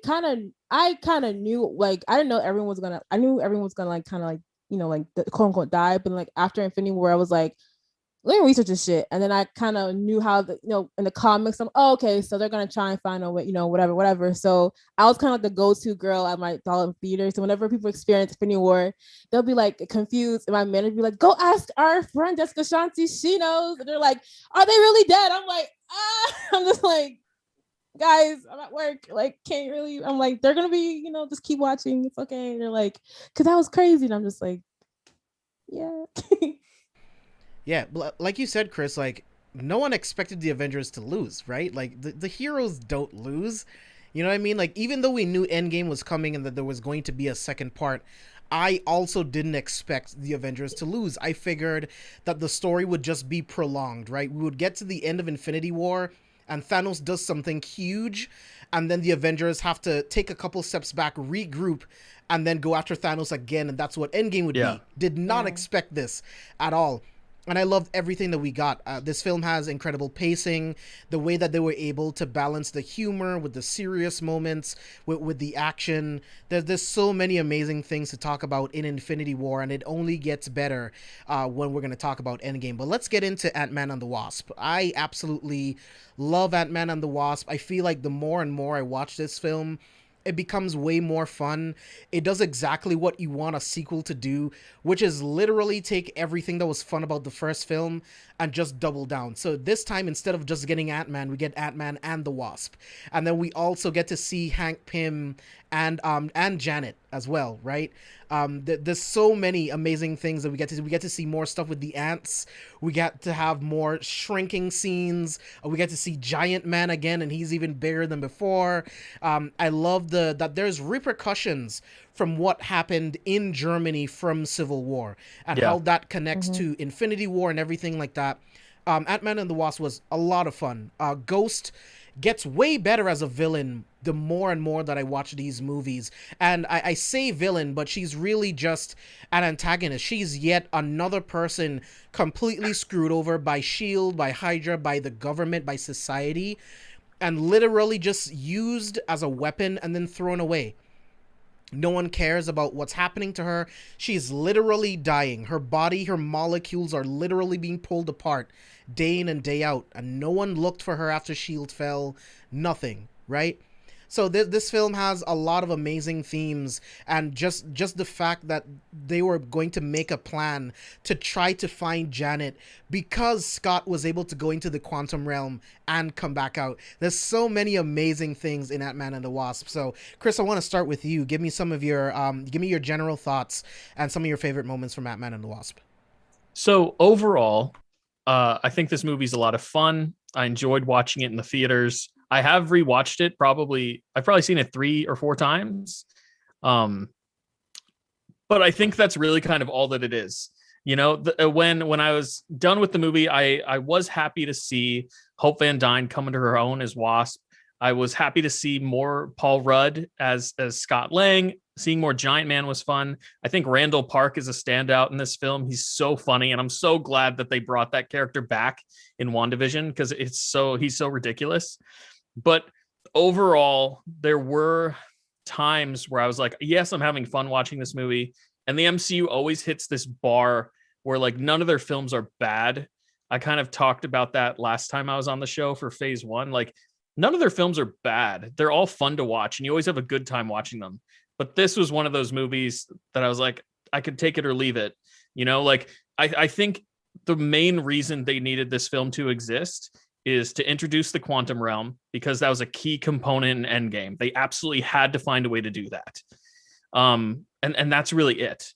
I'm the type of person that goes back through the MCU all the time and tries to figure out like, all right, chronologically, like what could I cut here? Is there a way for me to take the end credit scene from Ant-Man and the Wasp and just toss it in somewhere without having to watch the rest of the movie? And you really can't because there's so much exposition about the quantum realm in this movie that it's necessary. But this is definitely a movie, while I enjoy watching it, it's kind of toward the bottom of my, MCU favorite list. Abe? Look, I have to say that again, I've mentioned I'm not a big fan of comedy when it comes to my MCU films. I like the more grittiness, the heavy weight of consequences. But Ant-Man is just a very change of pace series so far, right? And Ant-Man and the Wasp further built upon what Ant-Man provided me, some more wholesomeness of Paul Rudd just wanting to be there for his kid and wanting to, and the emphasis on family. Because when you realize the MCU emphasizes family a lot, it does a lot. Like you just have to pay attention to it. But with Ant-Man and the Wasp, what better way to show family than this man trying to be there for his daughter, who's not the perfect dad. I mean, he's on house arrest because, again, the consequences of Sokovia, of what happened there, and then the civil war with Zemo and all that jazz. And so we get this sequel that further highlights that he goes into to go get his wife back, the daughter of Pym, and it's just awesomeness. And then, like you mentioned, Ghost was so well done, in my opinion. Like I said in the pre-show, Ghost was capped well without cheapening her, because power scaling can be an issue sometimes, and her abilities were really good, but tying it into her health and the sickness that she was going through, I was like, this is perfect. And she had, I mean, I couldn't get, if you can tell, C4SVillains is the appropriate show for me, because I love villains. I love the antagonist. And Ghost was another antagonist I absolutely loved and adored. And I was like, I don't see anything wrong that she's doing. I fully support her. Until she was trying to kidnap Cassie. That was where I drew the line. Look, it's like, look, she didn't do that. She did by any means which I necessary. Which I like okay? because I think that's a trope you see a lot in comic book films. So I like how they kind of like made it like, but let's not do that. And she's like, all right, there's other ways. So I did like how they didn't go that route. Like it was kind of like we're gonna change it up type thing. Once you committed, see it through. You feel me? So I got no issues with it. I love Cassie, but hey, she was gonna have to be a victim of circumstance. Okay. Oh my god. Oh my. So I'm gonna toss it to you, Spicy, here in a second. But real quick. My thing is, in Endgame, why didn't Scott get Ben Foster? Like, did he get dusted? Do we know for a fact that he got dusted? Because, I mean, they were looking for a big brain to help them figure out the quantum realm and how time travel works. Well, talk to the guy that worked closely with Hank Pym on the Pym particles and all of that stuff.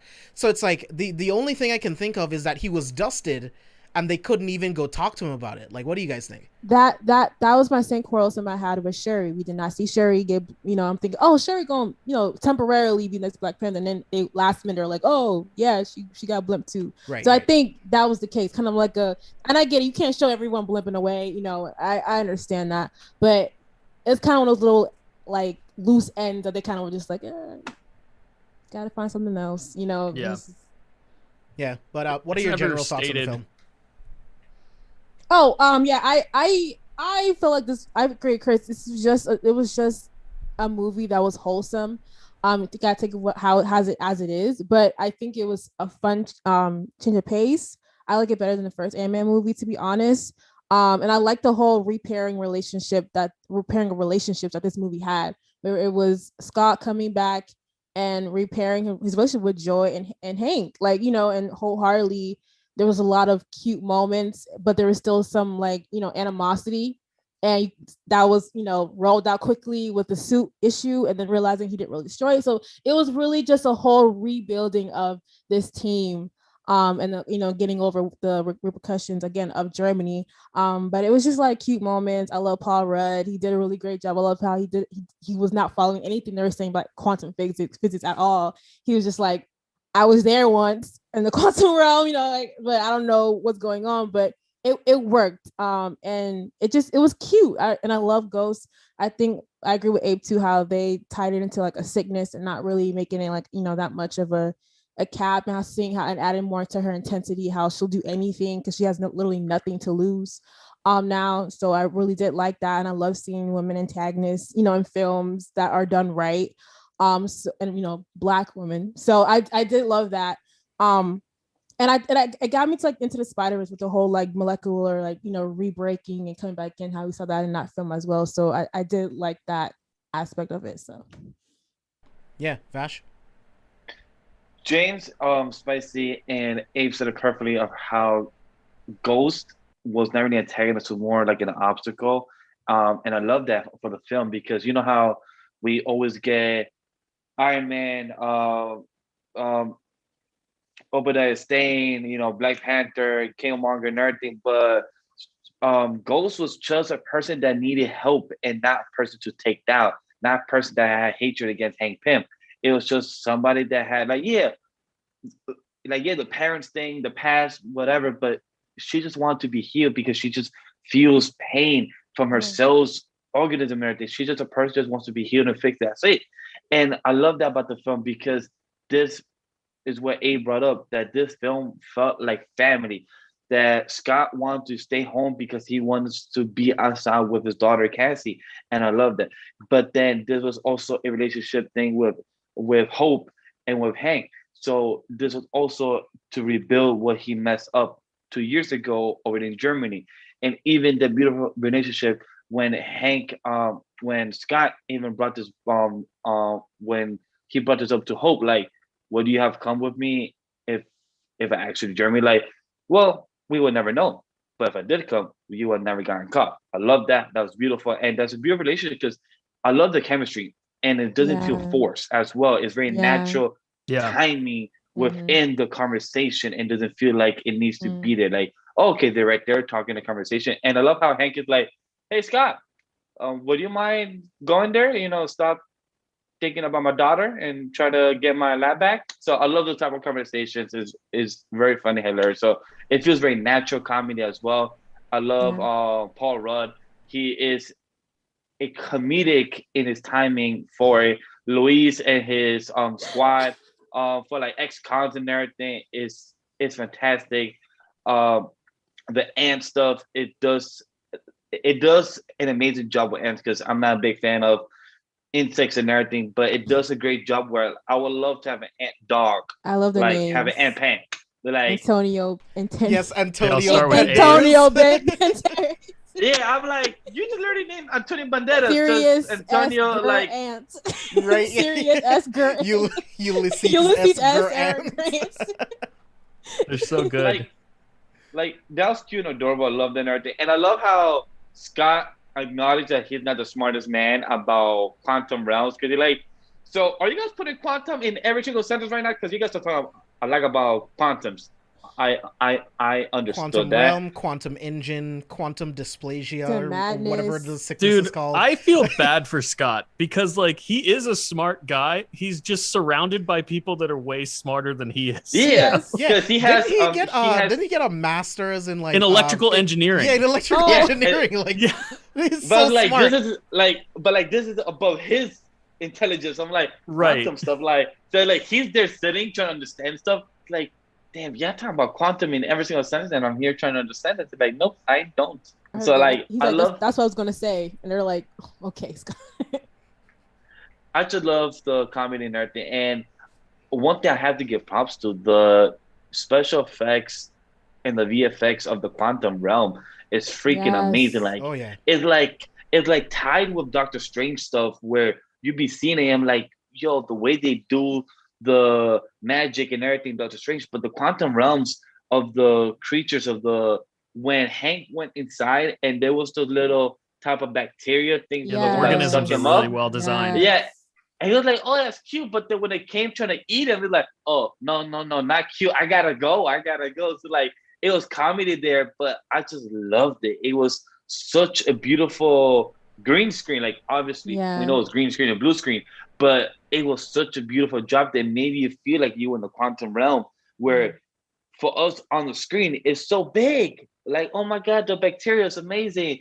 But if you really think about it, you cannot see it in a microscope. Like, it's right here, but you can actually never see it. So it's such a beautiful film. Like, this is probably my third or second rewatch since it's been released. And I actually had a blast watching it, where I actually feel the opposite of Chris, where like I actually probably want to rewatch this movie more because I had a good time. Because I'm sure when Ray was on, I think on Phase 2, where he said that for Ant-Man 3, the movie, if it does well as the second and first one, it might be one of the best trilogies. I might be on with Ray on that as well. I enjoyed the first one. I enjoyed the second one. if their third one knocks it out, and I'm sorry, James, that would be a better trilogy than Captain America, because I still will say until the day Lies. Civil out War. of your mind. James and I will fight you. Yeah, bro. Like, if Quantumanium is good, it'll Whoa. be the second best trilogy. Nah, hold on. It'll be the second best, but better than the Captain America trilogy. What You cap are are you out of your speaking? mind, bro. Impossible. He's What crazy. Captain America trilogy are you talking about? I have no idea. You talk about Ant-Man versus Captain America 1? By all means. The Ant-Man series versus Captain America 1, I'm with you. Nah, you But crazy. talk about the First Captain Avengers, America amazing, trilogy? dog. Nah, that drawing was boring. I had to. Oh my God, my heart. That shit was Took me good. Took me 3 times to get through that. But I've hold seen on. that movie I so many enjoyed times. I can it. recite Captain every single America line from the entire film. Trilogy. Go, I can swim. Winter Soldier cannot be touched by anything Ant-Man trilogy will ever give us. First of all, Winter Soldier. Yeah, is- but to me, and all right, I'll Civil give you War's the not Civil good. War. Civil War is Avengers 2.5. Miguel. Yeah, he's Abe. crazy. Thank you, Abe. Thank you. He's crazy. No. I still give it to Ray- Captain America. It's a cheat code, Nah. but it still counts for Captain America. So as a result, like I said, Winter Soldier. Who's touching Winter Soldier with Ant-Man? Stop playing. Vash, stop playing. Stop Ray playing. also said this Civil- too. Ray also said that May and Ray don't I'm gonna like have Civil words War. for Ray too. All right, Civil Yeah, they're War is both crazy. understandable, but hey, I have my I qualms with can't Civil War believe too. my But ears. that's me Right? being a purist. But Winter Soldier, I will die on the hill that Winter Soldier is. No, Winter Soldier is No. amazing, but I'm talking about trilogy wise. And trilogy Soldier it by still it- holds up. Winter Soldier Civil stand War alone by helps. itself is amazing. Civil War, no, that's what I'm saying. Yeah, okay, Ant-Man no, we 3 can't knocks it say- out, we then can't it's Yeah, say I'm with Civil War, Chris no. and JB. We about to fight because Look. Civil War was great. I don't know crazy. what you're talking about, bro. Look, My personal I'm not opinion. saying it's bad, but Or- I'm not saying it's great either. But that's also because of the Civil War that I wanted, and I understand that was impossible Okay. at the time. That's understandable. I get It was that. impossible I at the do. time. So that's just me being biased. But otherwise, that's why, again, for me, the Civil War, the Captain America trilogy beats, because even my personal bias aside about Civil War, stop. Ant-Man ain't touching that, John. Stop it. It could be the second best series in the MCU. I will gladly Depending take that. Well, how On come? how good Guardians 3 is. Oh, Look, yeah. Guardians 2 was too bad for me. Where Guardians 3, See, I'm I just like I'm Guardians not too. look- I Nah, know they you guys forced don't that like comedy. They forced I'm the okay hell out with of the it. comedy. I'm Oh okay my with gosh. it. It's not great. I'm okay with it. But I'll rewatch a lot. Nah, but Your but I'll opinion rewatch- for Civil War should be your opinion for Guardians of the Galaxy 2. So as a result, No, JP, it's average move us to me. on No, because no. I'm gonna fight this man. I'm gonna fight this man. Dang. I want to know some of your guys' like favorite moments when they were shrinking stuff and like making stuff bigger. So I love the fact that the entire lab can be shrunken down and be carried like a suitcase. One of my favorite scenes was with Wasp inside of that restaurant fighting inside of the kitchen. She makes the salt thing bigger. The way she dodged the knife when it was thrown at her. Like, there's so many amazing scenes of them like shrinking stuff and making stuff bigger. So Spicy, I want to start with you and like I want to know some of your favorite moments from It that. was a car chase scene where she went into the truck, beat all them people that came out the window, dove right into shrunk. I was like, yo, joy is a problem. Oh my god, I love the car shrinking scenes with the Hot Wheels. I thought that was really cute. And again, touching bases more on that family fun aspect by utilizing a lot of like toys and throughout the movie with the Hello Kitties and The Pez everything. dispenser. Yeah, like just those kind of things. It added more to like the cuteness of it, but joy was messing people up. Like I'm like when she went into the car and then she went back up and the car flipped over, I was like, Joy, you killed those people. Those people are dead. Like they're not alive. So I think I have to kick Vash off the show. He just put Thor: The Dark World over Civil War. I know he's trolling. Oh my I- god. I know for a fact he's trolling, but Yeah, no, I'm I might have to boot him. Oh, it's gone. Okay, well, look what you did, Vash.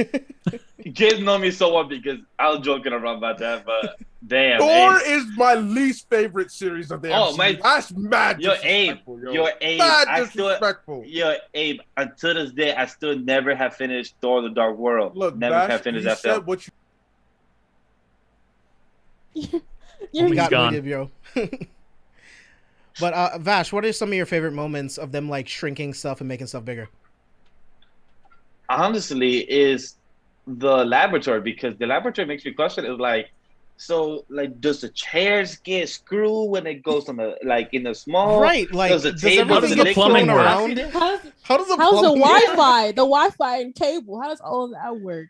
Yeah, like are things screwed there to make sure it doesn't get moved? But like that type of logic is like me trying to figure shit out like that. But like those are where when we watch movies, we have to break the type of realism when we watch movies like that, because it's like, okay, sure, it's the laboratory and everything. But honestly, it was the cars switching of the Hot Wheels, the one that Luis drove. I wish we saw more of the Hot Wheels, like of the different type of cars, because it would have been pretty interesting to see what other type of vehicles, what other type of stuff do they have, because that would have been very intriguing. Yeah, but it made sense because they were trying to be undercover, and it makes sense why he picked that Hot Wheel, because he's never done a chase scene before. So of course, Oh hell yeah! Of course he'll pick that one. Whereas with the movie, they're trying to be inconspicuous, so it makes sense. But yeah, I do agree. It would have been nice to see more. Abe, any of your favorite like moments when they were shrinking and making stuff bigger? It honestly was during the final battle and the car chase, and how just the car was shrinking in and out. Just to it made it so fun. It's like, how often can you make a car chase be hype? We've seen so many cars, especially if you follow the Fast and Furious franchise. We've seen more than enough car chases. Yes, we've seen more than enough. But here they were to be able to make it more fun. Like, oh snap, shrinking and expanding. Okay, just add a whole new element. I was hooked. I mean, I enjoyed all the shrinking moments, but the final battle was definitely my favorite of the entire film. Yeah, I love that Scott's suit kept messing up. Like when he was somewhat big and he was using that truck as like a skateboard, pretty much. Yeah. I thought that was hilarious, man. Like they've done such a great job again with the humor, man. The humor works so well in this film. My favorite part is when Scott was in high school and when Hank was like, "So how was school, champ? Everything good? Like, we want some string cheese and apple juice." And then Scott was like, "Wait, do you actually have some? Because I want some." I was like, "Wait, "Yeah, you actually have like, that?" Like those type of comedy bits, it fits so well. Where again, it didn't feel forced; it felt natural. And like the comedy bit of him just being that small, I wonder how did it with the green screen and everything, but it fits so well. And with Hope just laughing and just watching him being that small, when he had to grab the backpack, like trying to jump and grab it, and Hope was like, "You're almost there, you got it." So like, it was such an adorable scene. But any final moments before we move on? I do have to say, it's funny that Abe brought up Fast and the Furious, because my co-host on Popaholics, Christian Katie, refers to this movie as the Fast and the Furious of the MCU. So I would see that, the car chases, heist, trying to go to Quantum House. I see that they have a goal. He said it's like of the same caliber of quality as the Fast and the Furious. Yeah, because the cars were CGI, and a lot of cars were CGI. Yeah. So yeah, it makes sense. Yeah, but Vash mentioned my favorite moment from the movie, which is when Scott's stuck in the in-between in the elementary school. It's just so funny. And the way they use scale and perspective in the production design. Like when we finally blow up the building and they go inside of it, and you see the quantum realm machine, it's a mixture of like giant paper clips. Like I think there's even like a bread clip that's like a part of the machine. Yeah, so there is, yeah. They're really playing. They're actually with using like a C or D battery. Yeah, just it's like so large. Cool. It kind of reminds me of the. I don't know if you guys have ever been to Hollywood Studios in Disney World, but they used to have a Honey, I Shrunk the Kids playground. Yeah, and it just reminds me of like walking through that as a kid. That's dope. So fun. That's real dope. I love that. Again, playing that family aspect of like how when you see in movies, that's so cool. Man, family, the common things about the MCU, gotta love it. I do want to say, like, overall, my last thoughts is a conversation and joke with Agent Wu and Paul Rudd, like Scott, like saying like, "Oh, I've been home, I was sick, you don't go in the bathroom, I was taking a shit in there like that," and like was like, interesting, and like him having had to check. And Scott's ex-wife said, like, "You guys can't be here." And then the stepdad, like, "Yes, they can." Like, "Oh, you guys are just, privacy and everything." Yes, they can come here. They don't need a warrant. So I just love those like jokes, but it fits natural for the conversation. It didn't feel forced again. So I just love how Cassie, the stepdad, and the ex-wife, those characters were not there in the whole film, but they were part of the storyline of pushing Scott of why he's doing this. And I love how the stepdad like is so comfortable with Scott, because in the first movie he kind of hated him, but now he's like, I'm gonna join the hug too. I'm gonna join the hug too. Come on, guys, bring it in the love. So that was adorable too, because we are very reminded up front of the film that this is still a family film. There's still a purpose, and I love that very much for it. I love how Scott's the reason why Wu learned magic tricks in WandaVision. Yeah. Yes. I love that he's just in his office, just looking up YouTube videos on how to do this. That's what you misdirection. That's what you learn at online magic school university. Abe, final thoughts? Honestly, really well done sequel. I had a lot of fun with it. Again, another film with replay value, in my opinion. And while I know some people complain about it not having direct impact into the overall MCU, I'm like, yes, sometimes it's the subtle things. Dude, I think this movie has huge impact on that. Oh, I agree. I agree. Yeah. Most people just look at Ant-Man as most people I've talked to look at Ant-Man as a series and like, we can do without it. I'm like, nah, it's the little things. It's the foundational pieces that this series allows us to explore. And it's why it gets me even more excited for Phase 4. You feel me? There's only one film that could be completely removed and nothing changes, and that's Iron Man 3. Absolutely. That is the one film that can be completely removed, nothing changes. Literally, not a single thing changes. And it's funny, too, because in chronological order, like in terms of the MCU timeline, Iron Man is the first series to be concluded before we even get to Avengers. And so that makes me really happy, because Iron Man 3 was crap. Iron Man 3 was just, I don't know what that was. I don't even know how it was one of the higher selling films in the MCU. It was made over $1 billion. Like I told you, said, it's because like it came because after it the came Avengers. right after Avengers. It came right after Avengers. Yeah. Again, it just, oh my gosh. I didn't need that in my life at all. I was when they tried to give Pepper powers or some shit. I was like, come on, dog. Okay, what is this? Yeah, that wasn't, And the Mandarin, let's not talk about the Mandarin. You know Stop, my final thoughts on the Ant-Man and the Wasp, watch it again. I really enjoyed it. Real fun, wholesome family film for sure. Spicy Abe's final like, thoughts? watch Ant-Man and the Wasp before you watch Iron Man 3 again. Yes. Yeah, it was and the whole, the Dark World movie. and Civil War. Miguel, dude, you're crazy. Enough. No. Ant-Man and the Wasp was a wholesome movie. It was super cute. I saw it in theaters. It was cute then. It was cute again watching the rewatch. And I just want to say I did love like the movie poster for this, where it was like a whole bunch of white, and it was like them really like small and tiny. Say Ant-Man and Wasp, and I was like, oh, that's cute.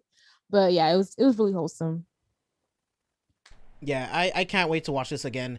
I might just watch it like tomorrow if I'm just like home just doing nothing. I might just watch it again because it was just so much fun. But I want to transition. Let's get into Captain Marvel, because I know we're going to have some varying thoughts on this film.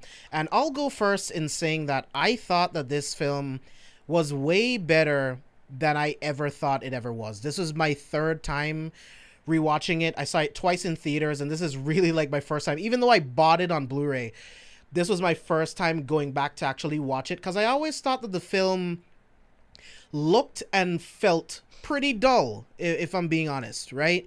The second time that I saw it, I only saw it that second time because I wanted to see it in Screen X, which had some really cool scenes watching it in Screen X, but I think it's kind of a gimmick that might not last very long, if I'm being honest.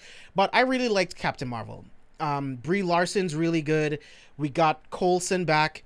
I felt like the de-aging in this film is the best the MCU has to offer, if I'm being honest. We got the Quinjet prototype, the chemistry between Brie Larson and Samuel L. Jackson as Carol and Nick Fury. I thought they played off of each other well. Ben Mendelsohn does an incredible job as Talos. Like, those comedic moments, it's fire, especially when he sees the Flerken for the first time. the chemistry between Carol and Maria Rambeau, the first time that they meet each other in the film, they instantly feel like friends that were lost. You know what I mean? And I love that they explore what it was like for women getting into the Air Force during that time. I love all of the like 90s references. There's this computer that has like dial up. She asks like the security guard, like, where can I go to like get some like communications tech or some shit? And then he points to Radio Shack. Radio Shack. Radio Shack. And it's like they were trying to download the black box files onto a computer, and it was just taking for fucking ever because it's the 90s. You know what I mean? The blockbuster Easter eggs, the lunchbox that she had with the Fonz. Like, there was so many cool things. This was the first like real introduction of, oh, there's beef between the Kree and the Skrulls. The Kree-Skrull War is one of my favorite things in comics. And Ronan the Accuser said something at the end of this film that we're coming back for this weapon. So in Captain Marvel 2, I'm hoping that we get to see Carol and Photon go after the Supreme Intelligence, and they're also trying to capture Carol to use her as a weapon. So there's just so many things that I appreciated way more watching this film this time around. So I'm gonna toss it to you guys, but I had an absolute blast. Who wants to go first? Look, I'll go first, or Abe can go. I still feel the same way I do about Captain Marvel. It's clearly better than Thor: The Dark World. Okay, it's clearly better than that. But it's still one of my least favorite ones. What I enjoy the most about it is I appreciate that this is a setup for a lot of what we're gonna get in Phase 4 and beyond. So as a result, I can't really say I hate a MCU movie, because aside from Iron Man 3 and Thor: The Dark World, because there's still stuff that we could take away from it, and Captain Marvel gave us that. I also love the fact that we got more Nick Fury. I'm gonna be real. I enjoy Samuel L. Jackson, and I live for when he's in the films, and he hasn't been in many of the films as of late. So just getting a younger version of him and seeing how he was just starting out and how he was building himself up, I appreciated that. The Skrulls, the Kree, of course, we need them. We need that. Captain Marvel's the ideal film to bring them in. Rambeau, can't wait to see more. Can't wait to see more of her. Can't wait to see more of her. But overall, still, I'm not the biggest fan of Captain Marvel at all. Not the biggest fan. Okay, Vash. I saw this film for the first time in my life in an airplane, which was probably like in 2018, I believe, or 2019. Whoa. Yeah, I saw this film way later than I was supposed to, because I didn't care about the movie. Captain Marvel in the comics never really interested me. Some of the comic runs did, but the character overall, it's just not much that I care for. Like in the grander story, like, you know, Secret Wars and everything, I like her as a character. But this film, when it come out, so many type of negative things about it. I heard like from James as well that I heard from the movie it was dull. So from a lot of critics, I was like, all right, cool. I don't need to see this movie in a big rush. I was in a plane, couldn't decide what to watch. I'm like, oh, Captain Marvel, and for free too, cool. Fuck it, why not? So I watched it first time.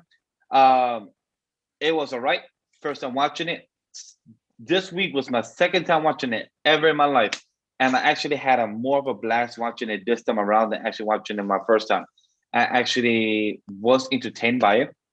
Nick Fury, what Abe said, Nick Fury being on that movie, I was like, damn, why don't we have him more throughout the whole films? Or maybe Agents of S.H.I.E.L.D. could have had more Nick Fury as well. But sadly, that would cost more money for the budget that never existed. So stuff like that would have been amazing. But for Captain Marvel, entertaining, yes. Sadly, they could have executed much better the storyline of this film, because it felt very dull. I felt like it's weird because Cara Danvers, I don't remember her being that dull, or not boring is the word I'm looking for. I felt like she could have been more emotions in the movie, but like, I get it. She had her memory wiped, or she doesn't remember, you know, she came from Earth. And but emotions is not the Kree way, so. Right. There's this theme of like pushing your emotions down over the course of the film. So like, I like what we saw, and I like the actors and everything, but I just felt like it could have been much better. I was gonna say a joke while Abe was talking, saying that yo, Captain Marvel, it's better than Civil War, but I'm not gonna throw that far right now and everything. Oh my yo, JB, I'm out though. This man's Like I causing said, violence. Abe, I'm not gonna say the joke. I said that I'm gonna say it, but I'm not gonna actually mean it. But overall, Captain Marvel in my second viewing, much more entertaining, had a way better viewing.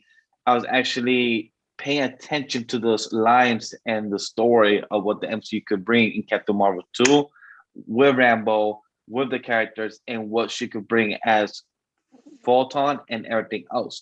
What I'm curious to know more about is she going to improve as a character from what we saw from the first one and in Endgame as well? That's what I hope to see from the actress Brie Larson.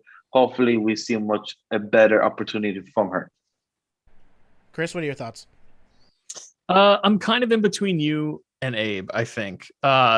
Despite what I'm about to say, I saw this movie 4 times in theaters based on circumstance, but it's not really one of my favorites. I do think it's a victim of circumstance, right? I do agree with you guys that it is kind of dull. It feels like a movie that should have been in phase 1.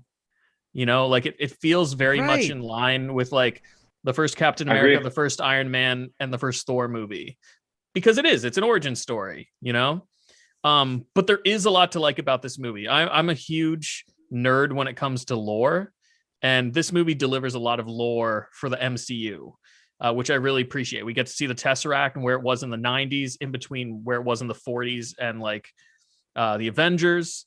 I'm a huge fan of the era of the 90s, being that I grew up in it, so hearing the soundtrack and seeing all the callbacks, that's always a lot of fun. Samuel Jackson's awesome in the movie. Ben Mendelsohn's great.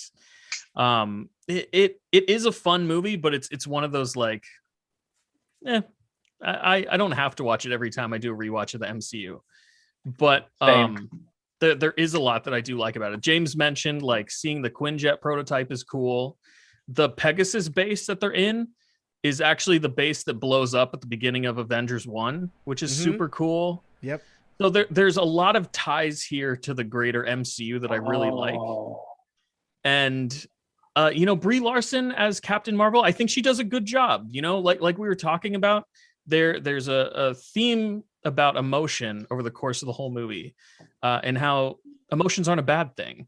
Like the Kree culture, like we were talking about, dictates that you kind of push emotion down and become this like emotionless soldier. But in the end, it's her embracing her emotions and tapping into that really fuels her power, which I think is a positive message. And also, we got Wonder Woman, but in terms of representation, like it's important to have characters like Captain Marvel on the big screen. And that's why this movie breached the $1 billion mark. People want to see characters like this. It's super important. So while I don't think this is the best MCU film, I do think it does give a lot to like the greater MCU and pop culture in general. So yeah. Spicy, what do you got? I think Chris, you said everything. All of my quarrels that I have with Captain Marvel are exactly what you said. I love the character. I love Carol Danvers. She's very boastful. So seeing her little sassy, winny banter and how she gets reprimanded for that a lot in the beginning with her talking shit with the other crewmates. And he's like, stop that. She's like that's just who she is. So I love that. And even when she fights, you see her be very goofy and very like just badass. So I did love those moments. But yeah, majority of it, I wanted more for this movie. When I saw the movie 3 times. I saw it once in theaters. I remember watching it, and I was like, I saw just a lot of production inconsistencies throughout it that made me upset, because I feel like they rushed it. It came out a month before freaking Endgame, and I'm just like, it needed more time to breathe. Every other Marvel movie had months in advance to let it just breathe in the box office. And yes, it did great, but I was just like, I feel they've rushed it out production wise too much. So I was like, I watched the second time and I was like, they fixed a lot of the issues. So okay, cool. But the third time I was just like, I don't know. I saw more of the dullness of it, but I think, I don't know. Again, Brie Larson did a great job, but I feel like the dullness of it wasn't her fault. I feel like it was something else. And again, with the whole Kree holding emotions, and then again towards the end with the whole like having that speech with the what you call it, I forgot the name The of Supreme Intelligence. Supreme Intelligence.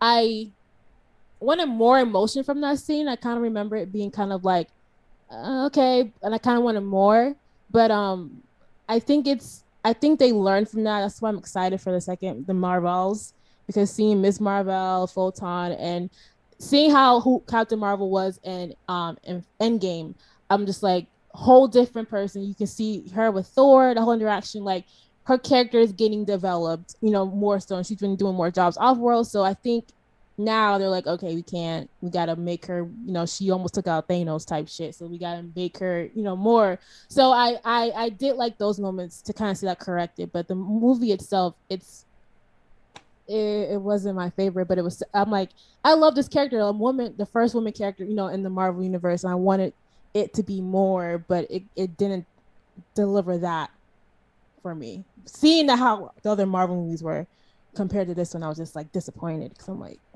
and I feel like that's the point, right? Like the fact that it's so like it's so different from all of the other origin films that did it way better. yes. And the other thing about it looking dull to me, it's like this is a movie after 2 Guardians movies, after Thor Ragnarok.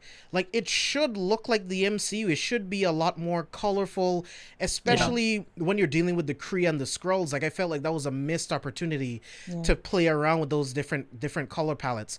But another favorite scene for me was seeing Maria Rambeau getting to pilot the Quinjet, going through the canyons and everything, getting away from Minerva. I thought that was really, really cool. My only issue with Carol in the MCU is that Carol in Captain Marvel and Carol in Endgame are 2 different characters, and that's because Brie Larson filmed Endgame first. So she didn't really have much time to flesh out what the character was like. So that's why she's so different between the 2 movies. I love how quirky she is, how confident she is, because Captain Marvel in the comics is way cockier. Right. She beat Tony. She beat Tony ass up. She's almost more cocky than Doctor Strange and Tony combined. Like that girl's she's cocky. arrogant, but she can back it up. Yeah, she can back it up because her strength and her powers. Well, fuck with that. She and can MCU dropped the ball energy. They dropped the ball with that one by not allowing her to really fall into character. Problem because, and I sorry. She has this like Superman problem, where we want her to be maxed out when it comes to power, like she's in the comic books. But if that's the case on film, the second she shows up, whatever conflict they're going up against is won, Which is why it's this line that they have to like figure out how to ride. Which is why I think they haven't really. We probably won't see Captain Marvel as much as expected because of that issue. Not until we get. I'm fully on board the Secret Wars storyline for the next couple of phases. Not until we get the Beyonders involved, then can you really have her back and showing out. Because you're right. When you have that Superman problem, it's similar to the Superman cartoon. It's like, all right, we had issues with power scale. There were some people that he should have beaten, some people that he could easily beat. But at the same time, you kept giving him like planetary level threats. You can't keep doing that in MCU because then it's like, all right, so what the hell is the rest of the Avengers doing this whole time? Right. So even to tell me that Captain Marvel is really the savior, just mano a mano versus these big threats, and the Avengers are just picking up fodder. Like, nah. That's so why I come get in the that. last 20 minutes of the movie. She came in literally the last like 10 minutes of They removed her from all of Endgame for that very reason. You're absolutely right. She was on all fours. Like y'all not the only ones going through this. And I was just like, right. See, and that's the thing. At least they made it make sense, right? It's like, she's protecting several planets throughout the galaxy. You know what I mean? Countless civilizations that need help, that need resources, and she is capable of doing it. So I thought that was a really cool way to explain why she isn't in the movie that often. One thing that I want to know from you guys, Abe, I want to start with you. How do you feel about the twist with the Skrulls, with them being peaceful refugees that were just like caught up in the Kree takeover? So I thought it was necessary because I like the ambiguity. because at the end of the day, we have Secret Invasion coming up. So it made it unclear again, like, all right, wait, who is the true enemy here? Who are we really supposed to be fighting against? Because we were made to believe that it was the Skrulls. Now we're like, nah, they're the victims. But then we also know with Secret Invasion that, oh, wait, hold on. The Skrulls are not just victims too. They will be antagonists. So I love the ambiguity that they played up there. They gave you both sides. They gave you both schools of thought. And now it's a matter of like, how will you prepare for that when we get met with Secret Invasion? How will you approach knowing that everything that you thought you knew is about to be flipped upside because you won't know who's who anymore? And you see that with WandaVision, how you kind of see like, are they, Yeah. skull, whatever. So Yeah. that's Right. Chris, how do you feel about the Switch? I agree with Abe. I really like it. And mostly because in the comic books, the Skrulls are so cut and dry villainous. Like they're an evil race, but like that's not the case in real life. You have there's a lot of gray in the world. So I think it's a more realistic take on this species, that not all of them would be radicalists or terrorists or evil or however you want to describe them. Like, you definitely have people within the Skrull culture who are victims of these other people in their culture. So I'm really excited to see what they do with the Skrulls going forward. And we don't know that like Secret Invasion is going to be exactly like it was in the comics.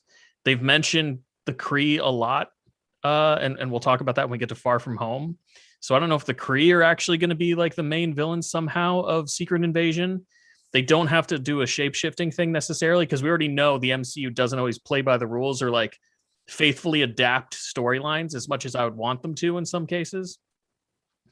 But I think they have a good foundation here for the Skrulls, which will lead to really interesting character development, especially if we come up against Skrulls who are a little more violent than Talos is. Talos just wants the best for his people, kind of like T'Challa. Right, yeah. But I'm interested to see what they do in the future. Spicy? Yeah, I agree. I don't know much about the Skrull, and I know when they're announced at like Comic Con a few years back, before people were really excited, and I looked them up. I'm like, oh, they're villains. But like seeing that twist on film, I was like, okay, like that makes sense. I think that would be too easy almost. Like it was like a nice change of pace. I guess that's the case. But yeah, not all of them are victims. So I'm excited to see like how they reveal that in future phase 4 and 5 up, Marvel movies. Yeah, Vash? You're on mute. Thank you for that. I appreciate I like the switch, and I'm curious to see how within Secret Invasion, what they're gonna do with it within the future of the phases, and how are they gonna incorporate the Fantastic Four? Because I forgot what the guy that copies their powers. I forgot what it's called. I think it's Super Skrull, right? Super I think Skrull. that's it. Yeah, Super Yeah, Skrull. Super Skrull.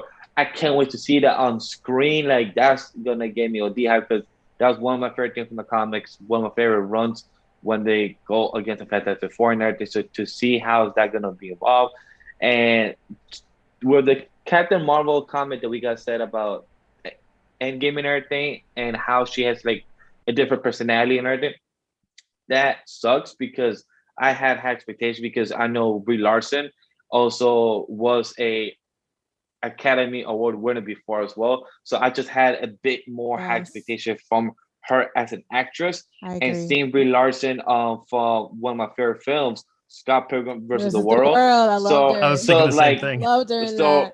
So when I knew Brie Larson was gonna be there, so I'm like, oh, cool. I'm gonna get a good dope role from her, a good dope character. And then finding out that it was very lackluster, it's like, I kind of wanted something more.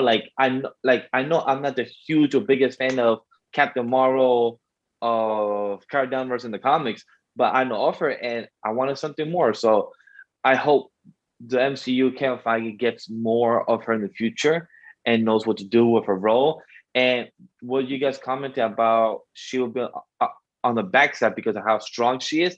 I feel like since Hulk is out of commission, I feel like she will be treated as the new Hulk, that she will be there to wrap up the fights, to kind of finish it off, since Hulk right now is going to be a She-Hulk in it, and we don't know how that going to go with the series, but I feel like Carol Danvers, aka Captain Marvel, will be like the new Hulk, like to kind of finish the fights, at the very end of the last 20-30 minutes of the big type of Avengers films. Well, yeah, that could get played out quick though. Well, think about this: the Marvels, thinking how they're bringing in a new gen of Marvel heroes. How a lot of these heroes going to be put in like teacher roles. So and then knowing that they're going to have Photon, Miss Marvel, and Captain Marvel all in one film, I'm interested to see how they're going to do that dynamic. Whereas Photon and Carol have beef.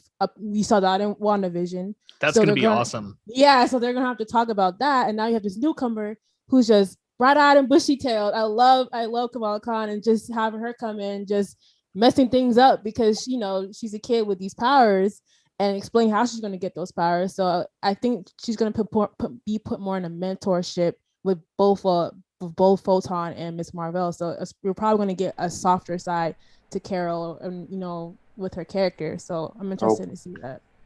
Yeah, I'm really excited for the future of Captain Marvel and Photon and all of these characters. So give me your final thoughts on Captain Marvel, and we will move on to Avengers Endgame.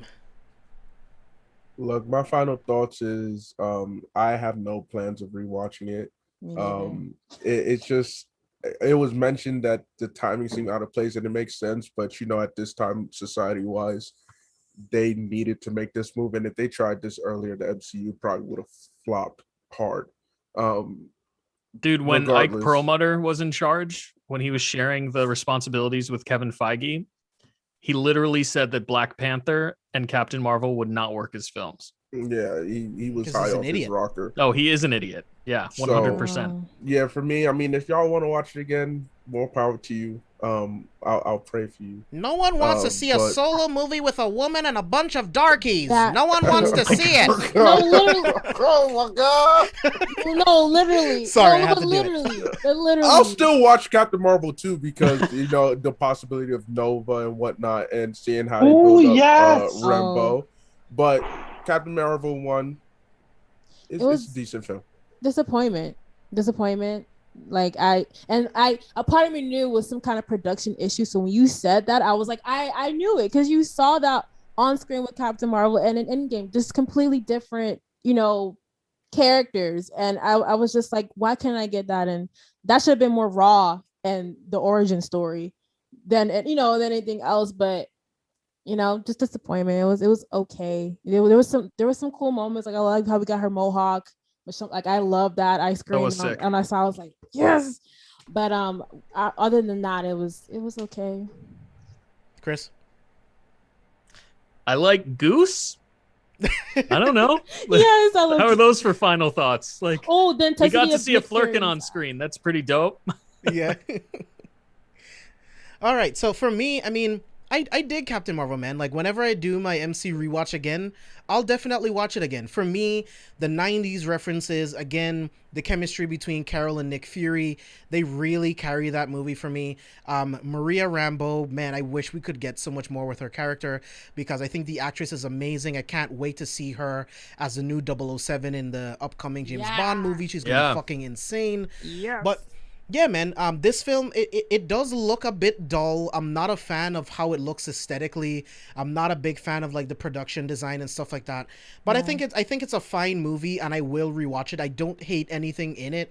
And it just sets up so much for the MCU in general, right? I mean, it's because of Carol Danvers that we have the Avengers Initiative, the name the Avengers Initiative. It's because of her that Nick Fury knew from the 90s that there were beings from space. And it is in this movie that Maria Rambeau joins Nick Fury to create S.W.O.R.D. You know what I mean? There's so many amazing things that come out of this movie that took place earlier on that's going to catapult us into the future of the MCU, like actually getting to see what a sword ship in space actually looks like. You know what I mean? I can't wait to see that. I can't wait to see Photon's new costume whenever that happens. Like, there's so much that Captain Marvel sets up in potential for this universe. It just makes me really excited when I listen to it, especially looking at young Monica, looking how strong she is. That actress does such a great job. They give her great dialogue.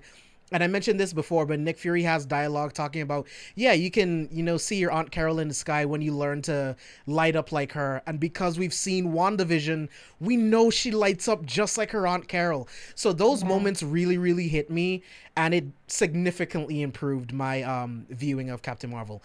But let's move into arguably probably the best movie within the MCU, one of the most fun movies, the time heist that is Avengers Endgame. Vash, I want to start with you and get your overall thoughts on Avengers Endgame.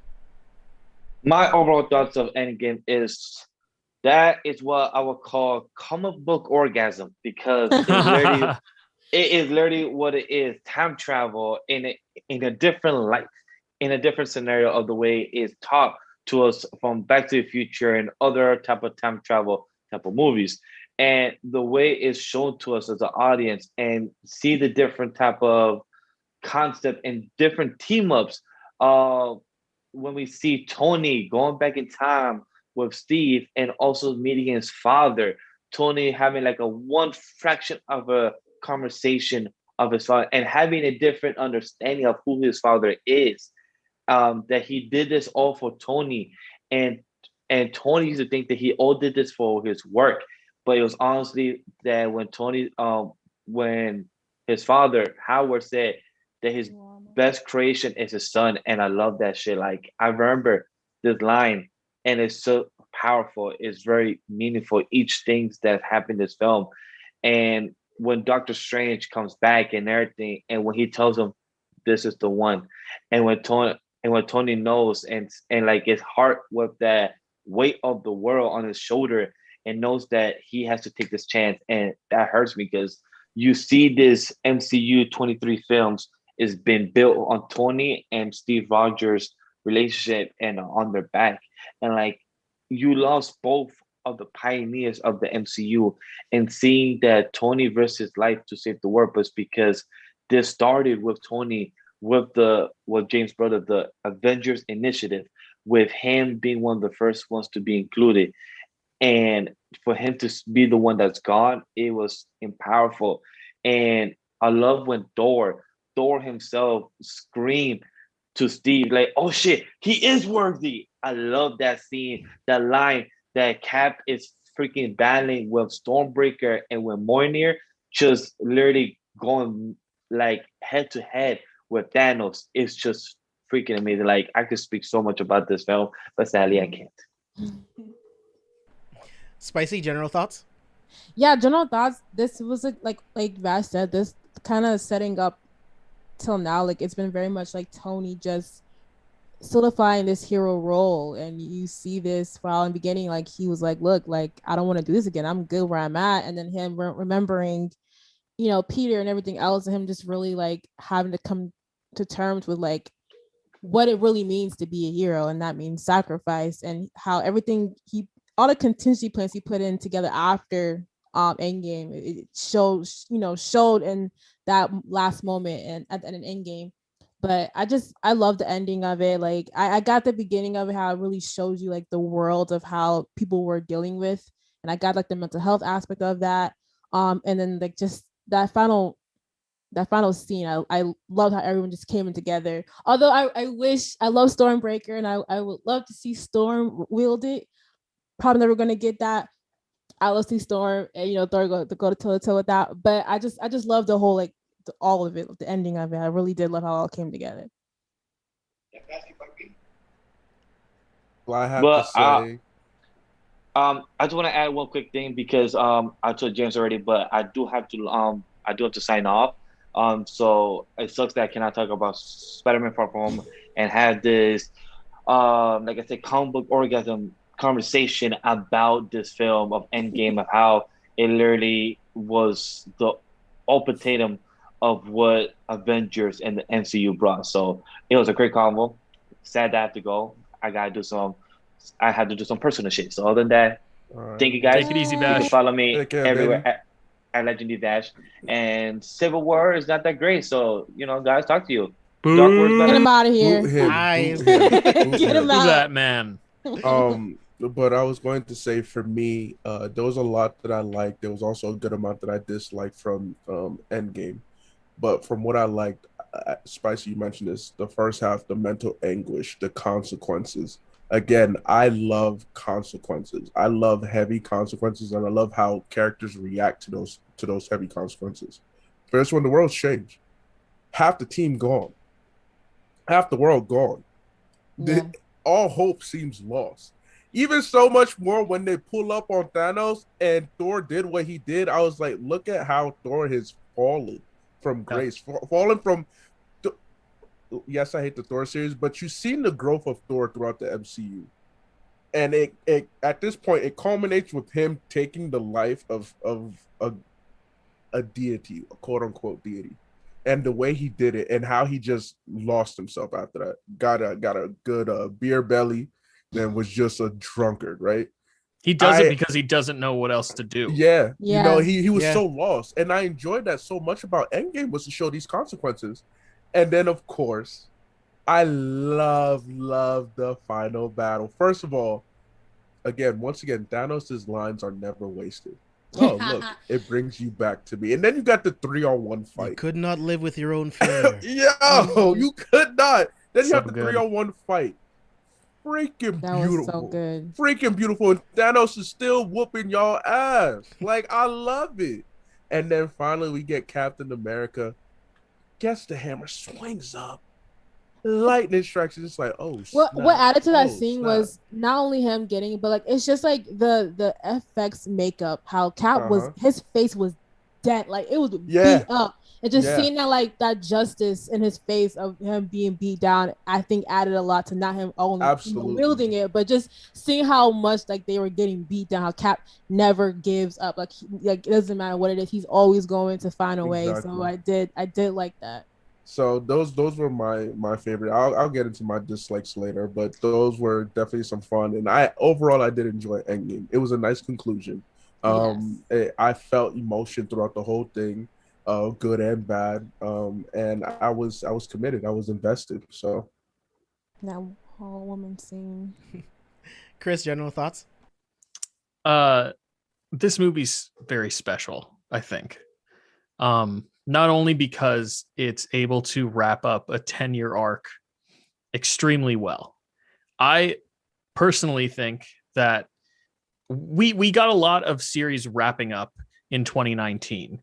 We had this stage of the NC wrapping up. Kingdom Hearts 3 came out, that was wrapping up. Star Wars was wrapping up. Game of Thrones was wrapping up. And honestly, I think the MCU Endgame was the only one that did it successfully. That's just my personal opinion.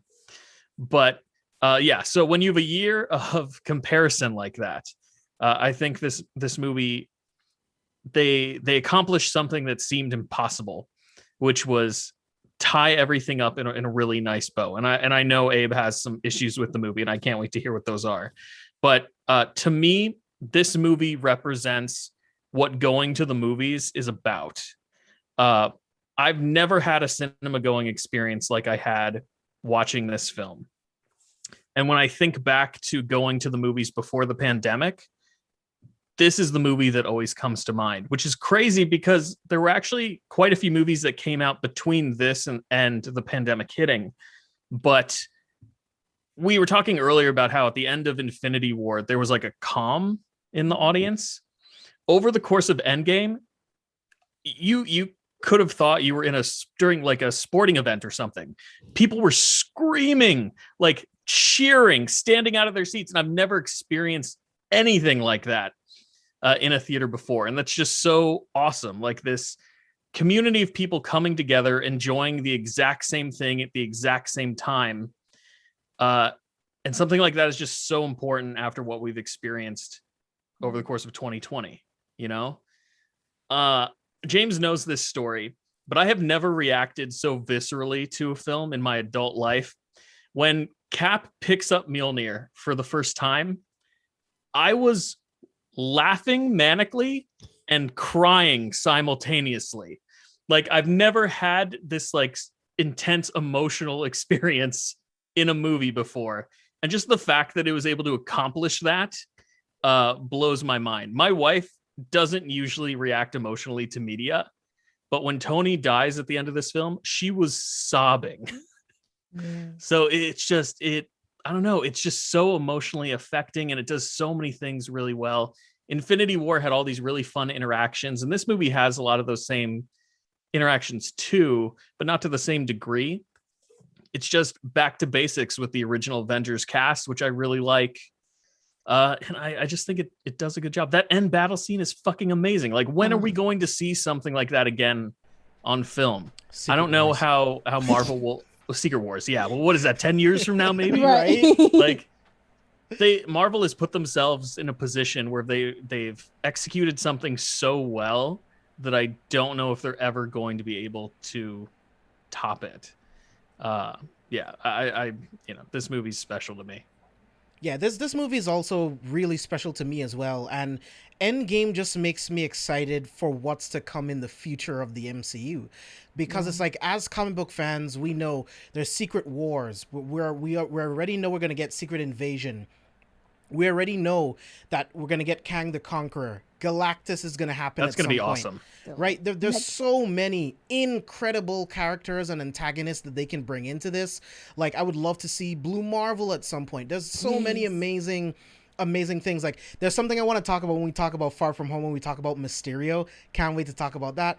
But like, Endgame is so much fun and filled with so much despair at the same time. Like, the beginning of that film, there was potential that we could have lost Tony Stark in the beginning of this movie. After the way Infinity War ends, I wouldn't have been surprised if that's how we lost Tony Stark. Yeah.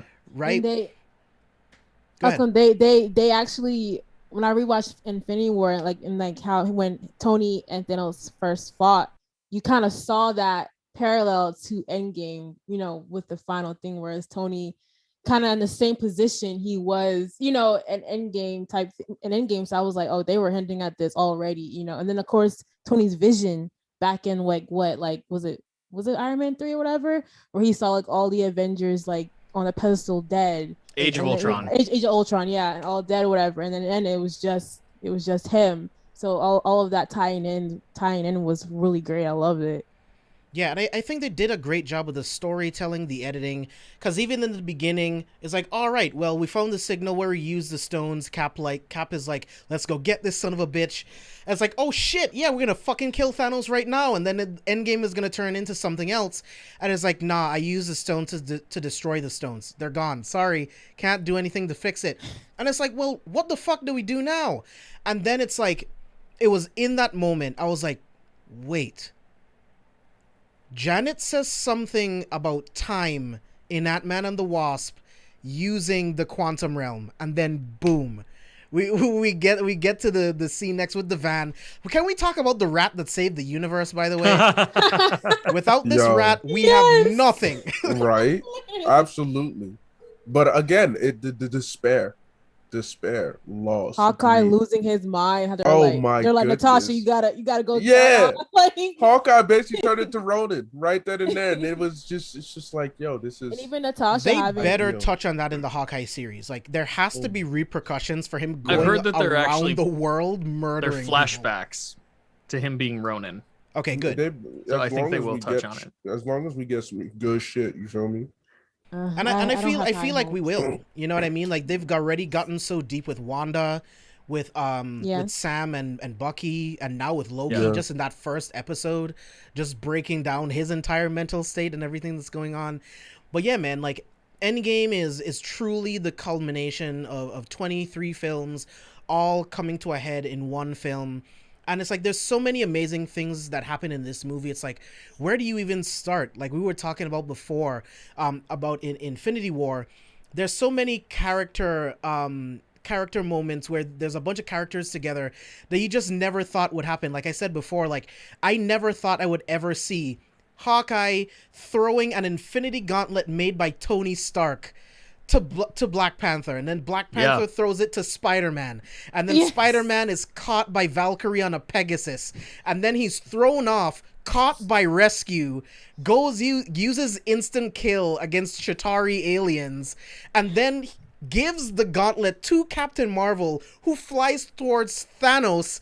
Listen to what I'm saying. This is just like the craziest shit ever. It's like the scene in the first Avengers, that one shot during the final battle, except like fucking Super Saiyan. That's like the best way I could describe it. Like it's that scene on steroids, because they're just every character we've seen in the MCU is in that scene. It's so crazy. Yeah, man. It was done. I was surprised to see Howard the Duck. Honestly, it's like, what is Howard the Duck doing here? You know what? I love that. Because they can. That's why. Because they can. It doesn't matter. Just Avengers assemble, bro. It's one of the greatest things. We've waited so long. I thought we were gonna get it at the end of Age of Ultron. He's like, Avengers. And then it cuts. I was like, you son of a bitch. You raggedy bitches. You teased me. And then we finally get it in Endgame. And not only do we get it, but Cap is holding his shield in one hand, Mjolnir in the other. It's like, what is happening in this movie? Like, it's absolutely crazy. So let's talk about the time heist. Like, what did you guys think about the time heist? Spicy, I want to start with you. I enjoyed the time heist. The time heist was so chaotic in a sense where everything went wrong. Like everything, okay, we get in and get out, and everything went wrong. And we see that how Hulk calls all of this. It was Hulk's fault, but it was just like everything happening. I love how they all the partners and them teaming out, like who they chose to go in which era. How we went a call back to all the old Avengers movies. It was very therapeutic for the lead up to the final scene. So I did enjoy that. I did enjoy Paul Rudd character like just being like, all right, this is what we got to do, this and that, and then them kind of interacting with Cad, whatever. But it was very nice to see like how this all comes together. Yeah, it felt like Abe, go for it. I was gonna say that I was a bit afraid at the beginning because the issues you have when you introduce time travel. Like, we knew it was coming, but time travel is a slippery slope. It can get real messy. But I did appreciate, like Spicy mentioned, the nostalgic moments of going back to previous MCU films and putting emphasis on those specific moments, or giving us a little bit more of what happened behind the scenes, for example, with Loki, right? But it made me I think my favorite part of the time heist was actually Loki taking the Tesseract and dipping. I'm like, I know we're not gonna get anything more of this for the rest of this movie, but like, I love that he did that. Loki is alive. Loki is alive. Yeah, may not be the Loki that we saw in Infinity War, but Loki is still alive. So they still did a good job. I mean, of course, we're still gonna have issues when it comes to time travel because there's no like concrete rules. Everybody makes their own rules and mixes it up. But they actually did a pretty good job for such a big event. Like, this wasn't no minor thing. This was a big event that they were using time travel to basically not retcon, which is another good thing, because I think a lot of people use time travel to just retcon their mistakes. They didn't do that, because even though they returned all the stones back, as we saw with Far From Home, as we're seeing in Phase 4, doesn't mean that everything went back to normal. Right. Yeah. There was still consequences for the blip in the first place, for the snap in the first place. So I enjoyed it. Yeah, Chris, I want to get your thoughts, and then Abel, I'm going to toss it back to you because I do want to hear your issues with the time travel. Yeah, I agree with Spicy and Abe. Like, this is a MCU greatest hits type of thing, and there is something very nostalgic about going back to all these moments. But I really like the pairings. I never would have expected to see Rhodey and Nebula team up. I think that's a really interesting pairing. And I like that moment where they're able to relate to one another. Nebula's been torn apart by Thanos, and Rhodey no longer has his original legs. Well, he does. They're just, souped up so he can actually walk. So they find something between the two of them to relate to one another. And I really dig that. It's very unexpected. But yeah, it's just fun going back to these moments, seeing them in 2012 in the Avengers and dealing with that. That is America's ass. Seeing Steve fight himself. Hilarious, yo. Look, him. Oh my goodness. Well, let's see. Yeah, Steve finds himself being like fully annoyed. Like, was I like this back then? Like, just Yeah. seeing him like He's like, such a Boy wait. Scout. I can do this all day. Yeah, I yeah, know. I Yeah, know. And even when he sees him, he's like, "Oh, you got to be shitting me!" Like Yes. he's even cursing now, which in Yeah. Age of Ultron he wasn't doing. Yeah, yeah. Language. So it's just it's a lot of fun to go back and revisit these scenes in different ways. Him saying "Hail Hydra" on the elevator instead of fighting all of them is really cool. That made So me many so shields. excited, and it was so cringy at the same time. Yeah. Just to hear Cap say those words, oh, It But was there- like- he and I think at that time he was a Hydra agent in the comic books, wasn't he? Yeah, Or they so had just there wrapped is- up he that was, arc. yeah. There's Hydra Cap, so I was just like, Yeah. if that's what you teasing, I'm here for it. But if not, I can. That would do be without. that would be awesome. I would. I love to do see like something how that. Shield, Agents of Shield was like the first like successful TV show to make it into like the movies, and how now we get WandaVision. All the other ones are like a Yeah, whole bunch but of other series type of thing. Kind of. AOS ended up fumbling the bag. Oh no, I know. My dad I told me. Yeah, I wish it I was was better. not. I wasn't into the series, but my dad was like, the first few were good, but then after Yeah. that, it was too many Let's say double the first agents. four it made seasons. it made it Like- to 8 seasons. It I'm did. glad it Yeah. did. That's but crazy. I couldn't get past like the first like 5 episodes of season 2. I was just checked out. I couldn't. Yeah. do it. I made it until Dang. season 5, and then I fell off. Oh, I so said, you That's a saw pretty Ghost good run. Rider then? Yes, That's a solid run. I enjoyed Robbie. I enjoyed Robbie Reyes. I was like, I need him in the MCU. Like, he needs to be officially. So don't Kevin Feige, don't get rid of Robbie, please. But in terms of my issues, I didn't have issues specifically with time travel. Just caution regarding it. You know, being a comic book fan and whatnot. But my issues with Endgame was, one, they packed up the Black Order with ease. I didn't like that. This is the Facts, Black bro. Order. This They're is more the Black background Order. characters. Yeah, I was like, nah, B. Like, In you fact- know how we mentioned the Dura Milaje and how they didn't fade to the background? The Yeah. Black Order faded to the background. In Yeah. Dude, they cared so little about the Black Order that Cull Obsidian dies twice. I was just like, Right? what They is didn't even this? recognize. I think he's stabbed once and Giant Man steps on him once. But Yeah, there's like a continuity doesn't Falcon error. stab him? Falcon stabs like one of those big gorilla Chitauri right. things. Yeah. But you can see Cull Obsidian like in the background after he's been stepped on by Giant By Giant Man. so- It's Okoye. Okoye stabs him. Yeah, she did. Mm. I'm She- pretty she- sure Okoye the stabs fight him and then was Giant Man fun. steps on him. Yeah. The fight was fun, but it was just like, nah, y'all ain't go. I mean, I get it. We have to conclude this. You can't have the Black Order still be like, hey, we're a big threat when we're about to take out Thanos. But I was like, man, I didn't like this. This is when I need a series to include the Black Order and its exploits and let y'all That would be remind awesome. people know that the Yeah. Black Order can throw hands. They can whoop your ass. Don't play around, right? They will fuck you up. And then my other issue isn't really more of an issue. It's just, I guess it's a hot take.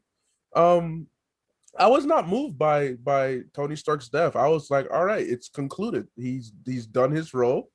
We could move on. It was a matter of time. You know, I was not bothered by it. I actually was glad that what they did with Steve too. I'm like, all right, we know he's dead as well. We can move on because it's a passing of the torch. So I didn't hold any Yeah. sadness. I was like, of Right. course. I mean, so after all the work they put in, they deserve this rest. Like, yes, you would prefer that, you know, Tony at least got to live out the rest of his life because Steve at least got that privilege. Right. But that Tony could have lived out the rest of his life and been a father to his daughter. But they've been through so much. And to be honest, with the way Tony lived his life, similar to I have not watched the final season of Supernatural yet. I'm holding out on that because I'm stubborn. Same. But my opinion about Supernatural would be that the brothers have to go out in a blaze of glory. right. Yeah.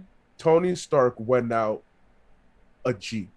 He went Yeah. out on some God level type stuff like, yo, Right. we fought. I'm just a human. I finally got this glove. Guess what? You thought you've had us. Yeah. Goodbye. It was perfect. So as a result, I didn't feel sad. People were like, "Oh, I'm crying." I'm like, "Why?" It was enjoyable. I enjoyed the moment. With that moment, I loved Pepper because everyone was crying, but Pepper knew. Pepper was like, we went into this knowing that this could have been an outcome. Like, I saw you Yeah. preparing for this, and seeing how she was just there to just calm him until he passed away, and how she knew this was coming. I love that. I really did enjoy that because that kind of added to the whole it whole shows that thing. Pepper understood Tony and Tony's character. That's why, again, the 100%. death made more sense. Yes. No one else could do this except Tony. Because in all honesty, this was like the majority of the MCU is a major redemption story for Tony Stark. Oh yeah. To be honest. Yeah, He 100. caused so many of his own demons. Yeah. He's the MCU's worst Yes. villain. Yeah. Pretty much, Literally. dog. Like, yeah. Literally. We've seen every high, we've seen every low, and to conclude it this way, perfect. Stark Industries technology was the issue for everything. We have Scovia, like it was a major issue. So yeah, There's Even only- after his death, he's still causing problems Yes. for the MCU with Yeah. what happens in Far From Home. yeah. yes. So There's only one thing with that scene, that ending scene right before Tony steals the Infinity Stones. I call bullshit that Thanos wouldn't know that the power of the Infinity Stones was coursing through his veins. Because That's true. the gauntlet is on his right arm. He looks at it. One of the stones goes into the thumb hole. He's looking at it and he doesn't notice that the stone is missing. And then he also doesn't notice that all of that energy isn't coursing through his veins. So I kind of called bullshit on that he didn't even notice. And then he goes with the snap. It's like, no, every time you add a stone, you feel the energy. Look at what happened to Hulk, right? He was being torn apart the entire time. So how did Thanos not feel the difference? It would be like a police officer not knowing that their gun isn't loaded. You know what I mean? Like so I totally agree with you, but I'm gonna counter it. Okay. I would say that he's probably so in the moment and so in the heat of battle. Like he just had to fight off Captain Marvel and immediately Iron Man jumped him as well. Like he's exhausted. These stupid fucking Avengers have been beating his ass for like an hour. Scarlet Witch, it's like, I'm so ready to snap you out of existence.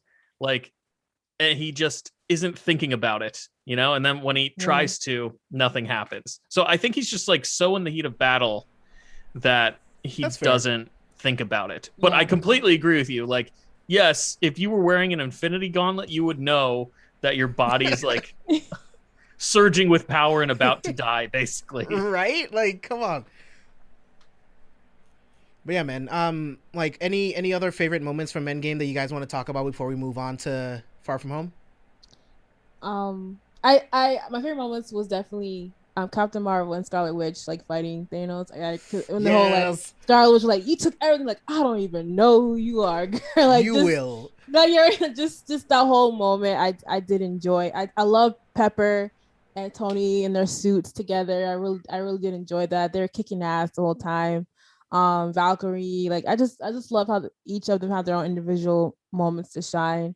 The whole women team up thing, I'm not gonna touch on it, but you know, other than that, did you not like it? Did it feel forced for you? It did. I've heard that a lot. Actually, how they brought it up, it was like they don't know each other.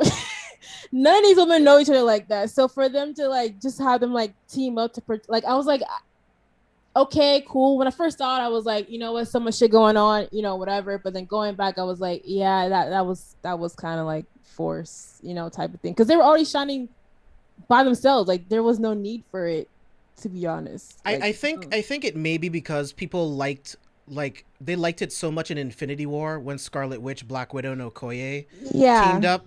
It was just like, oh well, this is Endgame. We can get everyone. We can get all the women all together. I did like it. It's just kind of illogical for me because it's like, this is a huge battle. What are the odds that they all ended up in the same area? It's like, doesn't make a lot of she's sense. not alone. Yes. We'll fight together. That's like, right. It was so much. There's so many other like people that like going on. We're like, why are they all like? It was like 20 of them. Why are they all together? Like, you have Captain Marvel. She should have been enough. Like, but anyway, not gonna touch it that much. Abe, any other favorite moments you want to talk about? Nah, I'm ready for Far From Home, baby. Yeah, let's get it. Chris? Let's do it. I'm ready to go into Far From Home. Yeah, so let's transition to Far From Home. The last film here in the MCU Phase 3 Part 2. And I appreciate you guys so much for sticking in with me. I know we've been going for like 3 hours, but this The is Boy, last I'm on the West Coast. This is still. I'm just finally getting. We've into lost form. 2 people. Right. You know, the weakest links. I'm playing. Vash was a weak link. I'm not calling you one Ray. Civil Don't War? come after me.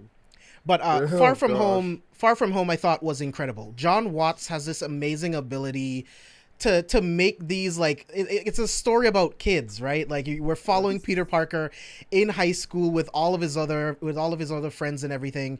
One of my favorite running gags in the movie is that Flash talks so much shit about Peter, and he loves Spider-Man The so biggest- much. And that's Damn. such a classic The Flash biggest thing, stand. you know? Right? Oh my Yes, goodness. yes. It's like Spider-Man is so cool. I look up to him. What's up, dickwad? Yeah. Well, yeah, man, I absolutely love Far From Home. I love just the monuments to like Tony Stark and Spider-Man constantly being asked the questions like, what are you going to do next? What's going to happen when aliens come back? Are you going to be the new Tony Stark? What are your plans, right? And it's like, dude, what the fuck? I'm 16 years old. I don't even know like what I'm doing tomorrow. Like, why are you Right. asking me about saving the world? But they don't know that he's a little kid. So it's like they're Right. playing with so many amazing themes in this film. Especially when it's like, hey, I just want to go on this trip and try to holler at this girl I have a huge crush on. And Yeah, that's- right? And I that's just what I want to do love. high school stuff. Peter in like the comics and like the cartoons, like he's very much he does everything by himself. Like he's very adamant on sharing that with people. He's like, I don't do team ups. It's just me. So seeing that in Peter in Far Away Home saying like indulging Nick Fury, calls saying, look, I'm on vacation. Like I got booped away. My mentor, like I'm trying to experience my life as a 16, 17-year-old kid who's supposed to be older than that, but just getting at the girl that I like. And he was very adamant about that through the whole film. Even when Nick Fury having to hijack his whole trip to force him to do it, he was still very much. But then seeing him look up to Mysterio, that really broke my heart. Like I was so happy. So when I saw that turn, I was like, Peter, no, not again. Like I was just like, but it was realistic. Peter needed someone. I love that whole aspect of him growing up and realizing like I have to rise up to the mantle of Spider-Man. It's not like I told Tony, it's not just, like the neighborhoods, it goes beyond that. So I really did like this film and Peter realizing like what it means to be, a hero, how you have to step up. Look, it was really dope. Again, we got to see a real life look into the life of a teenage boy who's trying to balance responsibility and his teenage years. Like it's tough. It's not easy. It's also another reason why I have the problem with the movie Shazam. I don't think Shazam did a good job of that, but I digress. Anyway, that's a whole different. Yeah, that's a whole different. Far From Home did a great job of that, and it made me really enjoy myself. Even when they had that stupid boy who tried to interfere and tried to holler at MJ, I'm like, "You a loser." Brad, that's why he almost got Brad. killed so many times. It was fucking loser. But then I just realized too, I was like, "Dang, most of his class were blipped off because there was that 5-year difference." And that boy Brad, he wouldn't have been in their grade normally, but because of the 5-year difference, he was now in their grade. It's like, oh, he's so hot, so tall. Look at him. Him and MJ going vibe. It's like, dog, you stressing too much. I get you though, because in that moment, as a teenage boy, that's what you're thinking. You're just like, oh shit, someone's making a move on the girl I like. This is an issue. Blah blah blah. All this, that, and the other. So cute. It was again some wholesome shit. I realized that I really do appreciate the wholesome moments of the MCU. Definitely. And that's how you do a reveal of like, I know who you are, freaking invincible. Because when MJ said, I know, you're gonna say this. It was so cute, and her even knowing because she was watching because she liked him. I was like, this is how you do it, invincible. But yeah, and then she was like, wait, I was only 67% sure. Are you being dead ass right now? It's like, shorty, you approached me with all full confidence. Now I finally hit you and like yes, and now you're backtracking. Like, come on, it was definitely cute. It was and so that fun. kiss, that final kiss, it was such a high school first kiss. I have flashbacks. I was like, damn it, what the fuck? Oh my gosh, That's facts. Yeah, Chris? I think James really hit on a good point here, and what John Watts is doing with both movies, Homecoming and Far From Home. There's this very John Hughes feel to both of them. Far From Home kind of feels like a European vacation type of film. So there is something very wholesome about them, like you guys said. What I really love that they're able to focus on, though, is in the early days of the Spider-Man comics, they were kind of ensemble casts. Peter's classmates were always part of the stories, and it was about how Peter was balancing that personal high school and college life with discovering all these new spider powers. And a lot of people, I don't want to say they full out don't like the Tom Holland Spider-Man, but I have heard critiques about this Spider-Man in that, like, he doesn't quite have the man portion of the Spider-Man yet. Like, he's still discovering all of his abilities. In this movie, they call his spider sense the Peter tingle, That's fucking which doesn't hilarious, bother dude. me. I actually really like it, because if you think about it, Peter's only been Spider-Man for probably 3 years, excluding the blip. He probably got bitten at the tail end of being 14 years old. He was Spider-Man by himself for most of his 15th year, and then Iron Man discovered him, recruited him to go to Germany. And then in this movie, he says he's 16. So he really hasn't been Spider-Man for that long. He's still trying to figure out what all of his abilities are. So I think by the time we get to No Way Home, he'll probably be a little more developed.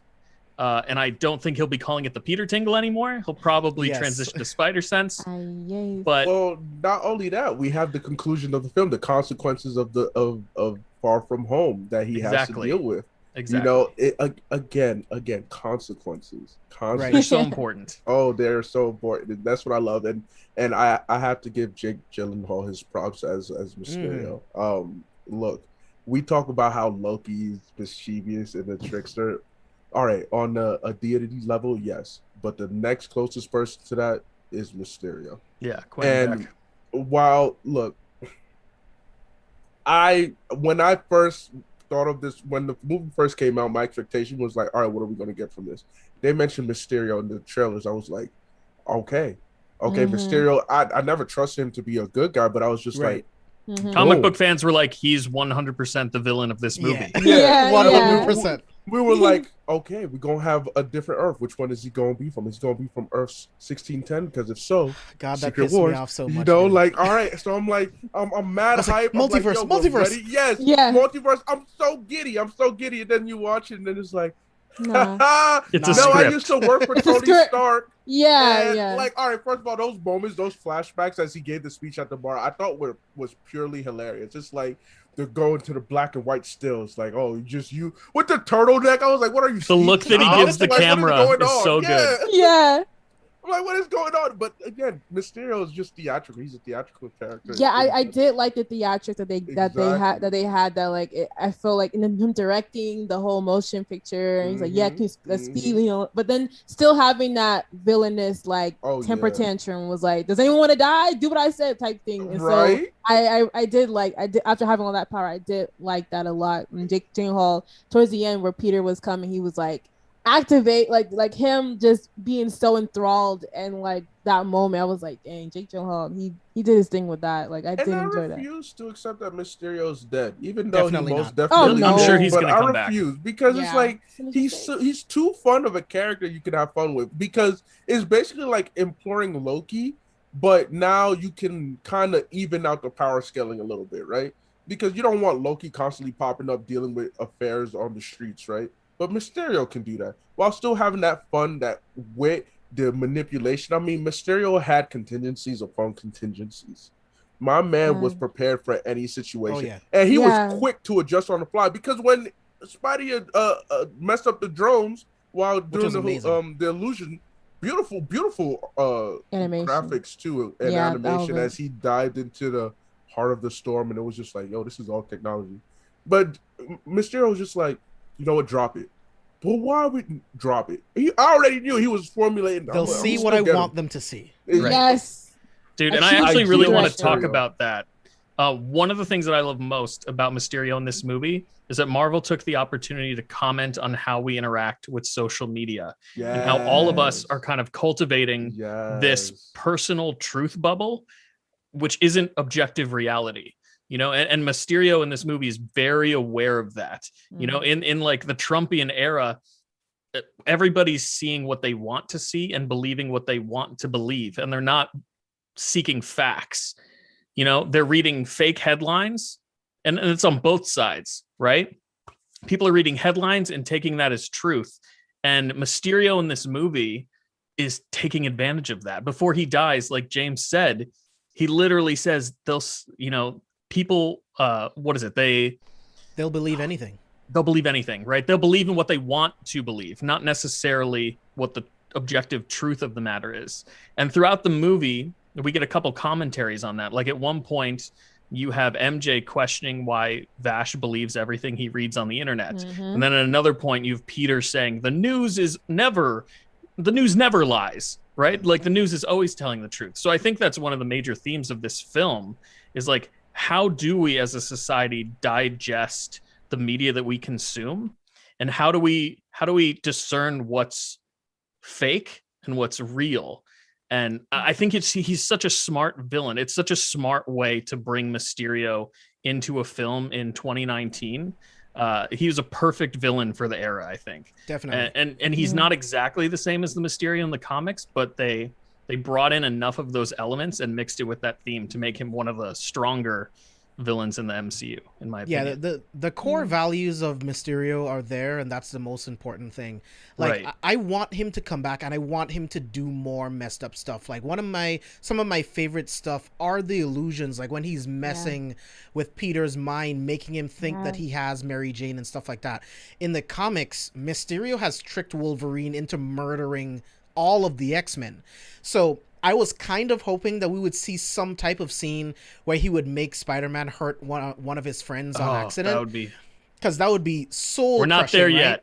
But yes, we're not there yet, and I like that. I like that they're taking their time with this Spider-Man as well. I like that he's just now truly developing his spider sense. We saw him use it a little bit in Endgame. We saw him use it a lot more in Far From Home.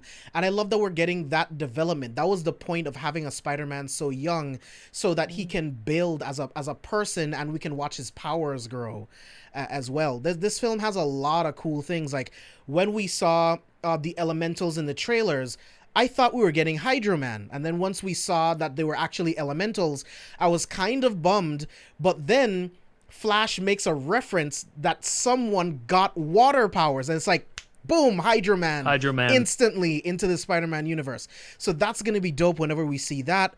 There's so many cool things. Like, I love the illusion when Beck figures out that Peter knows everything about his plans and everything. I love like the igloo tricking him into going in front of the train. Dude, I never thought we were gonna get a Mysterio scene like that on like a movie screen, like straight out of the comic books. I was nerding out so hard during that sequence. Yeah, like the zombie Iron Man that he made, like all of these different things messing with the psyche of Spider-Man. And how he's so good. And how he had Nick Fury come and just kill, and he's like, okay, now tell me who you told, and just having that glimmer of hope, and Peter and him like telling and be like, that was some Inception gotcha. type Yeah, like, so many layers to the illusion. Yeah, oh my goodness, it was gorgeous. And Peter calling Happy was like, Happy, is that you? Please, I need to know if that's really you, man. Like, I need a break. And I love that whole sequence. Like, JJ Hall. And what I love too is like, all right, this is even though personally Mysterio could definitely pull one over on Nick Fury, but the way Nick Fury's been built up, and even Mysterio said it, like, look, Nick Fury is one of the most paranoid and the most dangerous men. Yes, he's like, he has to universe. Go. You know, he's like, yo, I gotta make sure everything is perfect. But of course, you know, at the end, Nick Fury was like, I never trusted him. Maria was like, man, you capping. He said, man, that's some bullshit. Can I comment on that? Right. Can I comment on that real quick? Yeah. So here's the whole thing. When I was watching this movie for the first time, I was like, is Samuel L. Jackson like completely checked out of playing Nick Fury in this movie? And then it's at the end, it's like, no, this is just brilliant acting, because he's acting as Talos, acting as Nick Fury. So that's why he's so different in like the way he talks and like the jokes and shit. Because I was like, what is going on? Like, Nick Fury is so off in this movie, and it's like, well, yeah, because he's Talos. Like, I thought that was awesome. Explains them mentioning the Kree as well as like an off-the-cuff comment.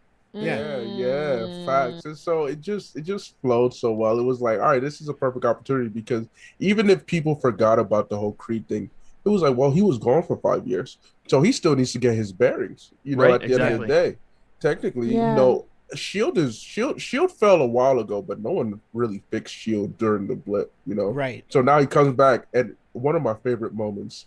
What about Captain Marvel? Don't you ever speak her name Don't like invoke that. her Don't name. you ever invoke her name. I was like, oh Right. yeah. I was like, all right, sir, okay, no Captain Marvel mentioned over here. I feel you. I'm with you, baby. But it was overall, I just really enjoyed it. Oh man, and the thing that I enjoyed the most too is something that you had mentioned previously was like, how does it influence the Phase 4 shows that we've gotten to see? Right. I enjoyed seeing this one was our first look. After Endgame, I was our first look at the world post blip. Okay, we got to see. I mean, it started off with a high school news report. Like, hey, what the fuck is going on? Well, shit. Hey, you shouldn't be cussing. Shit, who cares? Who's gonna save us? You know, we got to come back to school and we got to restart our grade. We got to restart the school year all over again. And so I was like, yo, this is funny, but we're seeing this is a side that we normally wouldn't see. I felt like it was kind of disrespectful to what the world had just gone through. No, I thought it was fair. I thought it was fair, given that these are youth. Of course, they're going to have such thoughts like they're this. teenagers. I mean, they don't forget. While yes, you know, half the world probably almost died, and you know, people got to live in different places that we see more of when we watch Falcon and Winter Soldier. We see the exact deep repercussions. Right. At the end of the day, these are high school students, and like, yo, I got to restart the whole school year. I was here this whole time. I didn't blip out. Why are you making? We were halfway through the year. I gotta restart that whole thing. I'll be upset too, bro. I'll be mad as hell. Yeah, I'd be pissed. I like what you bring up about Falcon and Winter Soldier, talking about like how the displaced are treated, because I do feel like Far From Home kind of glosses over it. But yes, it is because they're kids. But it's like Aunt May talks about when she got back. She blipped back into her apartment. Someone else already owned it. Like, they don't really talk about like what that was like for May. Like, did she get another apartment really soon? Like, were you a ghost? That was hilarious, dude. I wish they had showed us that. Be like, yo, if you was a mistress, somebody was about to get cut that night. Lord, especially if she was wearing her nightgown too. It's just like someone getting cut. Where my nightgown? We're gonna have a serious conversation about you and my aunt. happy in May at the end. It's like, so what are you? Are you guys dating? We just having fun. She said, we having fun. I was like, yes, Aunt Man, you go, girl. She's like, we just chilling. We're on and off, but at the end of the day, we're still friends. Yeah, Happy was a bit presumptuous that they were a couple. Definitely. He was like, we had a summer fling. Yes, but this movie just gave me very much Scooby-Doo, like monster right? Like, just very much like, you know, it wasn't for those crazy kids, and that's what made it really much fun, because it was just so much fun. I was like, this is such a cute kid aspect of those crazy kids and Night Monkey. Yeah, right. Night Monkey. Dude, I could not stop laughing every time they said Night Monkey. I'm like, what? The Netherlands bit was hilarious. He wakes up, he's wearing the mask. Yeah, clearly, you know, I'll tell you this, soccer fans around the world, especially the Netherlands, they love their team. Holland loves their team, right? And the dude is just talking to his pregnant wife like, yeah, Night Monkey. Just wearing the mask, just walking around. He's like, hey, you guys good over there? They're so nice here. He's like, oh my god, they're so nice here. I was like, this is how American media portrays Canada, right? It's like they're so nice. But that flower scene was so pretty, like for no reason. For no reason. Yeah, Happy's an asshole. Like, someone has to go fix those tulips now. Like, the fuck. But speaking of that scene, like I love the homage to Tony Stark in the first Iron Man movie with Peter making the suit. He puts his hand into the hologram and pulls out the gauntlet. I thought that was amazing. And the way Happy was looking at him, he's like, you work on the suit, I'll work on the music. And it's this great touching moment. I love Led Zeppelin. Right. Yes. He plays AC/DC. He's like, I love Led Zeppelin. I'm like, no, that's AC/DC, bro. But that's such a teenager thing to do. Yeah. But yeah, I loved it. I also love seeing like the different suits that were there as well. There was an upgraded Iron Spider suit, the one that he actually wore at the end. There were a couple other ones that I've only seen in the comics. I thought that was pretty deep cuts to bring those in as well. So man, like, this movie is just so much fun. how much he looked like Tony, and I love that moment Yeah. for Happy because we gotta remember Happy did have a close relationship with Tony Stark. So like we can't gloss over that he was affected by it too. So us seeing this moment where he's just watching, he's just like, damn, like I love that. I love that. And it was in that moment that I was like, yeah, screw Uncle Ben. Uncle Ben means nothing in the MCU. I love Tony Stark. I love Edith. Like even in death, I'm the hero. I'm still the hero. Like, Yeah. even when you're dead, he's still like just cracking jokes in the grave. I love Tony. You know, there's something I noticed during this viewing, and it goes back to what we were talking about. Like, how have the Disney Plus shows that have come out so far affected this movie, right? Mm-hmm. And you guys were talking about like the blip and the different ways that we looked at it. Well, like I said, when this movie first came out, I thought this was going to be the only way we dealt with the blip in society, right? And at that moment, I was like, that's why I thought it was kind of disrespectful. I was like, I don't know if this is like the right tone. And yeah, they are kids, so it makes perfect sense. But I have to tell you, seeing WandaVision and Falcon and the Winter Soldier, and knowing that this movie takes place after both of those things, if you watch them in chronological order, you're like, okay, we've dealt with like the grief of the blip and how it's affected society and all the displaced and like how Wanda's dealt with it. And it totally changes the tone of Spider-Man Far From Home in that opening sequence. Like it makes it way more tolerable for me, at least. Like I welcome it. Like after what we experienced in those two Disney shows, if you ever do an MCU rewatch in chronological order, like this, I think is the perfect placement for dealing with the blip in this way. But another thing that I also noticed is that if you look at these three projects, WandaVision, Falcon and the Winter Soldier, and Spider-Man Far From Home, WandaVision is dealing with, or Wanda's coping with the death of Vision. Sam and Bucky are coping with the death of Cap, and Peter is coping with the death of Iron Man. So each of these projects is dealing with the death of a big Avenger, and it makes me wonder if like the Hawkeye series is going to be Clint dealing with the death of Natasha. Of Natasha, like, yeah. How many like we're kind of going through this grieving period with all these characters. And how they're dealing with the passing of those other characters closest to them. Yeah. So it was just I would have never thought about this had we not seen those Disney Plus shows. But rewatching it, I was like, this is super interesting. And I wonder if it's intentional or by accident. And then Captain Marvel, what do you guys think about that? I think it's brilliant. And then Captain Marvel 2 will focus on the death of Maria. Right. And the rift that puts between Monica and Captain Marvel. Yes. Yeah, so I know Far From Home isn't technically part of Phase 4, but just like Ant-Man feels weird to be in Phase 2 and kind of should be like the start of Phase 3. I feel like Far From Home you could push it to like the beginning of Phase 4 to make this like weird trend of these characters coping with deaths during this phase. Why I disagree with you on that, you make perfect sense. So the reason I disagree, I like you mentioned before, I like the placement of this is because we get a further in-depth mental look with WandaVision and Falcon and Winter Soldier, where we have very important discussions about not only mental health but societal issues. Yeah, that's lacking in Spider-Man, but for good reason, because that's why I think students. It's a perfect palate cleanser in that like third slot for Phase 4. Exactly, I feel it. So for me, I view it as like, all right, this is how, because Endgame itself was heavy, so you don't want to end too heavy, right? Right. So you get Far From Home, where it's like, hey, there's still consequences, but hey, they're high school students, so we're gonna lighter have some fare, moments, some wholesomeness, and then it's like, all right, we gave you that. Now we're gonna hit you with Phase 4, baby. We about to dive deep. Get ready for a roller coaster. You ain't seen nothing yet. Everything you think you knew, yeah, we gonna fuck your mind up. That's why I love it. I love it. That's why I like how they situated it. Because normally for me, I would have looked at it and be like, no, Endgame should end Phase 3. That should be the conclusion. Why give us Spider-Man? And then watching this, like, okay, this makes sense, especially when you go back and rewatch after you watch WandaVision, Falcon and Winter Soldier. It's like, okay, it makes sense. So I disagree with you in terms of that. Like your original statement said, the placement of it was dope, but I still feel that it's a sufficient Phase 3 closing film. And I can totally get behind that in terms of like the release order of the films, you know, but in terms of like how they've mapped it out within the world of the MCU, we know that this takes place 8 months after Endgame, and those Right. other two shows take place before it. So like these two different ways that you can watch them. I think they're both really good because just like Ant-Man and the Wasp was like a palate cleanser after Infinity War, we got a funny movie after a really depressing movie. I think Far From Home does the exact same thing with Endgame. So yeah, I think both ways do different things and are good for different reasons. Yeah. How did you guys feel about the ending? Like, I absolutely love, like, I feel like the ending of Far From Home, the web slinging looked amazing.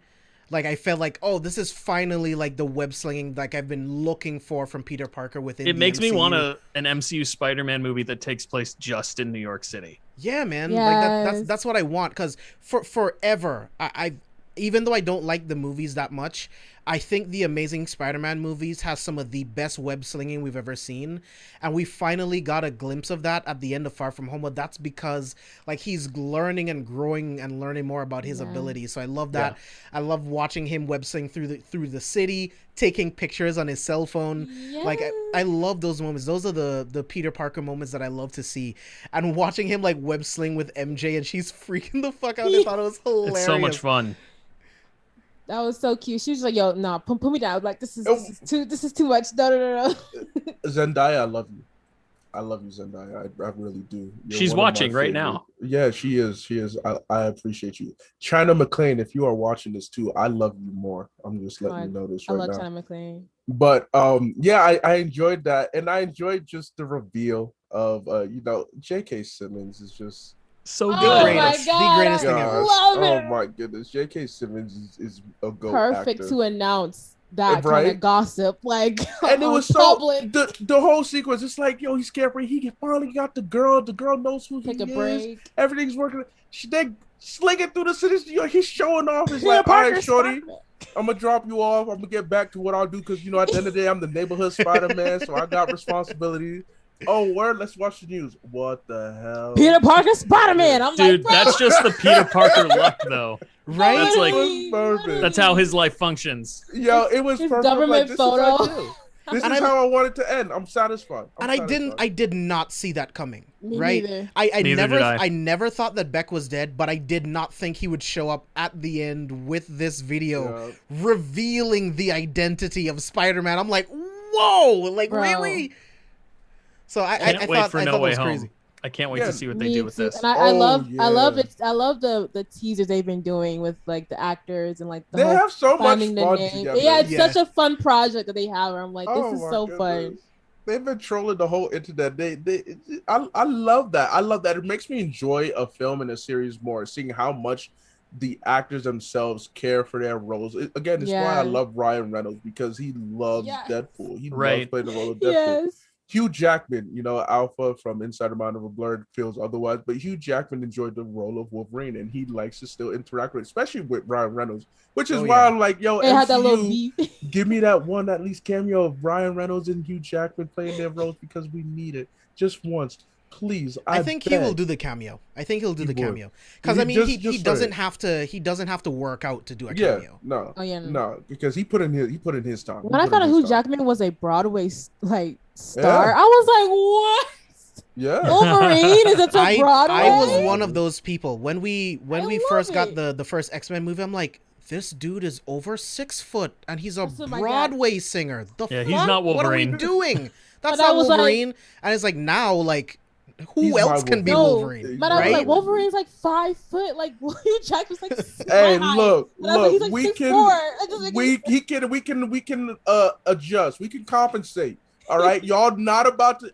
I it's funny because low key, I don't call myself a comic book purist or an elitist, but I do have my moments where I'm like, nah, I wish it was more like comic. In terms of Wolverine, I'm like, no, I don't care. Yeah, I don't care. I'm satisfied with Hugh. Hugh Jackman did he made it for me. He made me enjoy the X-Men film so much, even though Last Stand was trash, even though there was some issues in later films. Yes, I see you, Spicy. Yes, Last Stand was No, Lord, Lystan, Phoenix. We don't get have me to do started. an episode just I on was the X-Men I was movies. going to ask Oh you my want, gosh. I was going to ask you want to do that on that and like the Fantastic Four series, how like we're getting a the reboot of original Fantastic Fantastic Four. Four. Yes, You're but Say making less. me rewatch that. I know I want to talk. I want to talk about both those aspects. How like how we got reboots for all of those series, but yet Say less. We'll do it. We'll do it I'll for Okay, sure. rewatch I'll- X-Men 1 and 2. I'm not sure if I'll rewatch X-Men Last Stand. You asking a lot. I'm gonna have to miss that. I watch episode. the old movies. Old movies, Oh my goodness. Yeah, there's But- so many continuity issues, but Oh that'll my be a really fun podcast that we can do after Loki. I think that'll be really fun. Ooh, But yeah. any yes. final thoughts on Far From Home before we head out for the day? Look, I know we mentioned how the GOAT series right now is Captain America with Ant-Man being the close number 2, with Ant-Man being the number 2, or in this case of Vash and Ray number 1, whatever. Don't sleep on the Spider-Man series. I think the Spider-Man series, it will also be a strong contender depending on how No Way Home goes. Dude, I It hope. could jump to number 2 or number 1 for me. It really could. Sony Easy, has so. never been able. They always Yeah. falter right at the finish line, and I just want No Way Home to be a good movie, so Yeah. we can say we have a good Spider-Man trilogy. Yes. Yeah. Like, For don't the get first time ever. overexcited. It from all the news that we're getting about No Way Home, it sounds like Sony's getting overexcited about what they have, which they've done in the past, and it always fucks everything up. Yeah. But please, you have all the same creators. John Watts is coming back to direct. Like, Kevin Feige's still involved. Please, just give me a good third Spider-Man movie. Yeah, please. Spicy? Yeah, this movie was adorable. It was cute. It was nice, like I said, nice change of pace from the heaviness of Endgame, and just seeing Peter be his full like, I'm gonna do what I want to do because I don't want to deal with that right now. So let me just be a kid type of thing, and how he really battles his morals and ideals, and just see that concluded towards the end. Like I said, very much like just Scooby-Doo, Monsters Unleashed kids trying to save the world. It was adorable. I fully loved it. It was wonderful. I love Spider-Man, one of my favorite characters. So I love Tom Holland Spider-Man. I don't know what anyone else to say, but I feel like he embodies the character. Definitely. Chris, was there anything else you wanted to add? This is a fun movie. Yeah, I think I've said everything I wanted to say about Far From Home. Yeah, man, I love this movie. Tom Holland is my Spider-Man. He is my Peter Parker. I think his chemistry with Ned's amazing. I love the relationship between him and Michelle. I think that's dope. I love the new version of Flash Thompson that these Spider-Man movies have given us. I love these movies, like you guys already alluded to. If No Way Home knocks it out of the park, it really could be a serious contender for the second greatest trilogy in the MCU. And if No Way Home's really good, it could contend with Captain America for like the best trilogy. Like, I probably myself would probably still give the edge to Cap because I'm a huge Cap fan, but objectively, like, if it's that good, I'll say it is. You know what I mean? So Yeah. I'm really excited for what Far From Home did for the post Endgame world. And like Chris is saying, if you watch it in chronological order with the way things stand right now, I think you only benefit from watching Endgame, going into WandaVision, Falcon and the Winter Soldier, and then checking out Far From Home. Like, it's very interesting to watch it in that way, man. And again, like, John Watts does an incredible job with the entire cast. Like, I don't usually like watching movies with like teenagers or like shows with teenagers because they're usually written like idiots terribly. all the time. Yes. But in this, Superman it's way different. They're actually treated with respect. They do still act like kids, they do, but it's done way better to where it's actually entertaining and enjoyable. But I love this movie. I love the MCU. We have finally actually reviewed every single movie in the MCU up to this point. Thank you guys so much for hanging out with me for the last 3.5 hours. Oh my talking God. about these movies. I know it was going to be a long one, and I really, really appreciate you guys hanging in there. So, Spicy, I want to start with you. Tell the people where they can find you online. What's up, y'all? So y'all can check me out on all social media, Spice Lady Entertainment, Instagram, Spice Lady ENT, on Twitter, and Spice Lady Gaming on Twitch. I will be streaming all of E3 these whole next few days, starting in the morning, which I have like 6-7 hours to sleep to get to, but check me out there. Also follow my Patreon, Spice Lady Entertainment. Check out podcast videos and just extra content on there. Support Spicy Productions, me making more dance visuals, just extra projects like that. Check out my podcast, Spicy Lady Talks, on Anchor, Spotify, Apple Podcasts, and my YouTube channel, Spicy Lady Talks, which I'm working on a new video and much more commentary videos coming soon. Trying to change my format up and talk more about movies and things like that. I'm working on a DC one, which is I don't know when that's going to be revealed because that's going to be a project. But yeah, follow me everything. Yeah, you have a second YouTube channel, right? Spicy Productions, right? Yeah, Spicy Productions. I have a dance visual up there. A Demon Slayer dance visual. Go check that out. I really appreciate it. Yeah, Abe, where can the people find you online?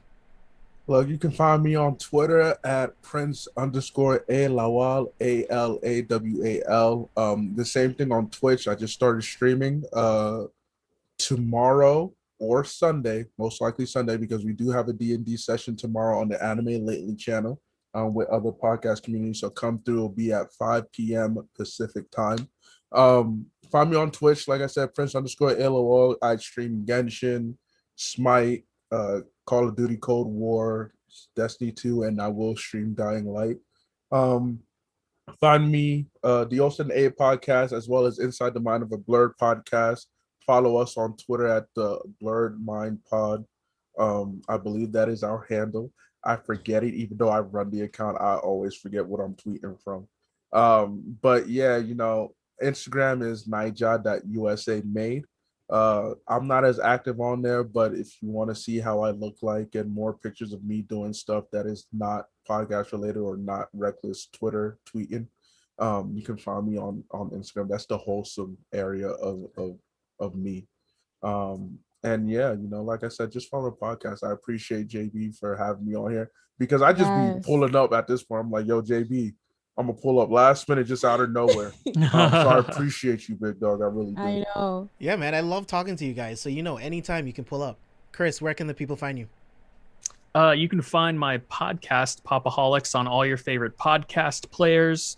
Every Monday, we release our weekly upload, which is a weekly pop culture news episode. And then every Wednesday, we release our main episode. Every month, we theme our episodes around like a new release coming out. This month, we are celebrating the release of F9 by going back and watching some of the Fast and the Furious movies.